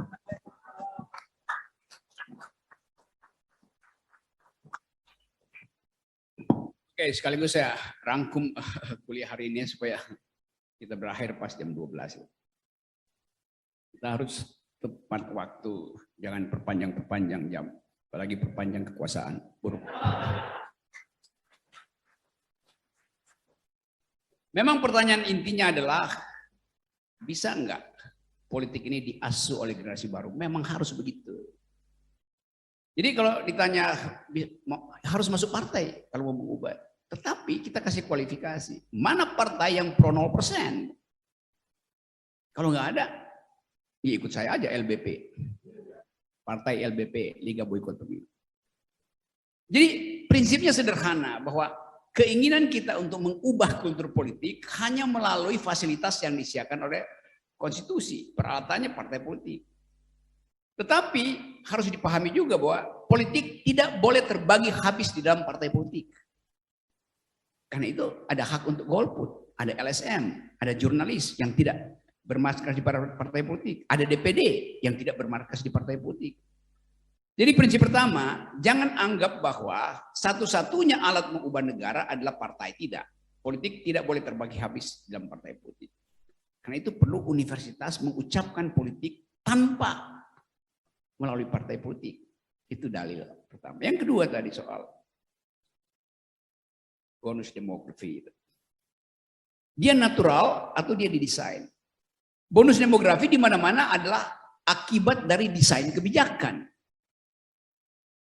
Kan kita ingin mereka yang hidup 10 tahun terakhir ini plus 10 tahun ke depan, dia akan menggantikan posisi-posisi demografi di negara lain. Bonus demografi itu tukar tambah dengan negara lain, bukan bonus demografi buat kita tuh.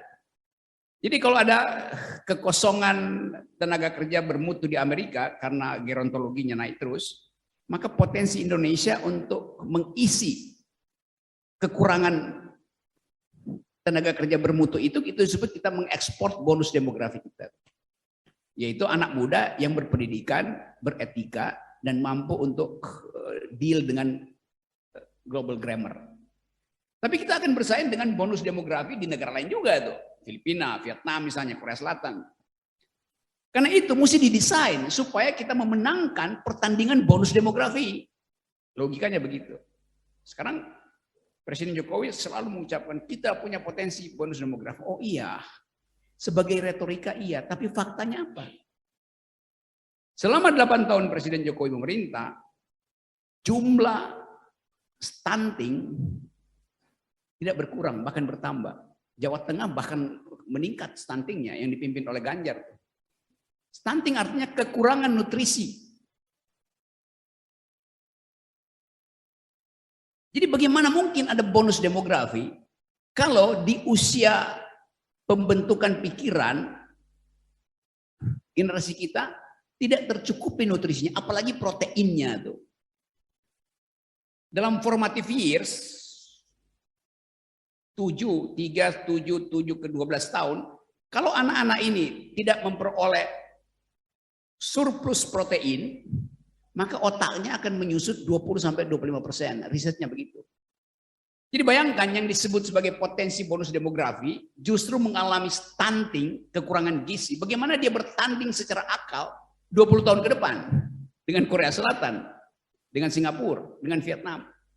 Jadi dari awal kita bisa bayangkan pasti gagal bonus demografi kita. Kenapa? Karena tadi hak generasi baru ini untuk memperoleh susu, vitamin, protein, dananya itu dipakai buat bikin semen, beton, IKN, jalan tol. Jadi kalau saya tanya, kemana anak-anak yang sekarang, kalau jalan tol kita udah rame, apakah mereka akan ada di jalan tol? Anak-anak generasi hari ini, pasti mereka akan ada di jalan tol. Sebagai apa? Sebagai supir. Sebagai peminta-minta. Karena kemampuan otaknya nggak nyanggup untuk bertanding dengan fasilitas yang diberikan oleh Vietnam, oleh Filipina, oleh Singapura untuk duel bonus demografi global. Nah, angka-angka itu yang kita perhatikan sekarang.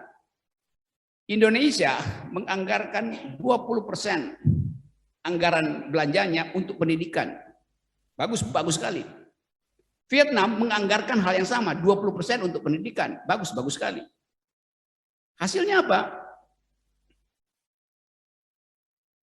Vietnam ada di urutan keempat terbaik, Indonesia ada di urutan keempat terburuk.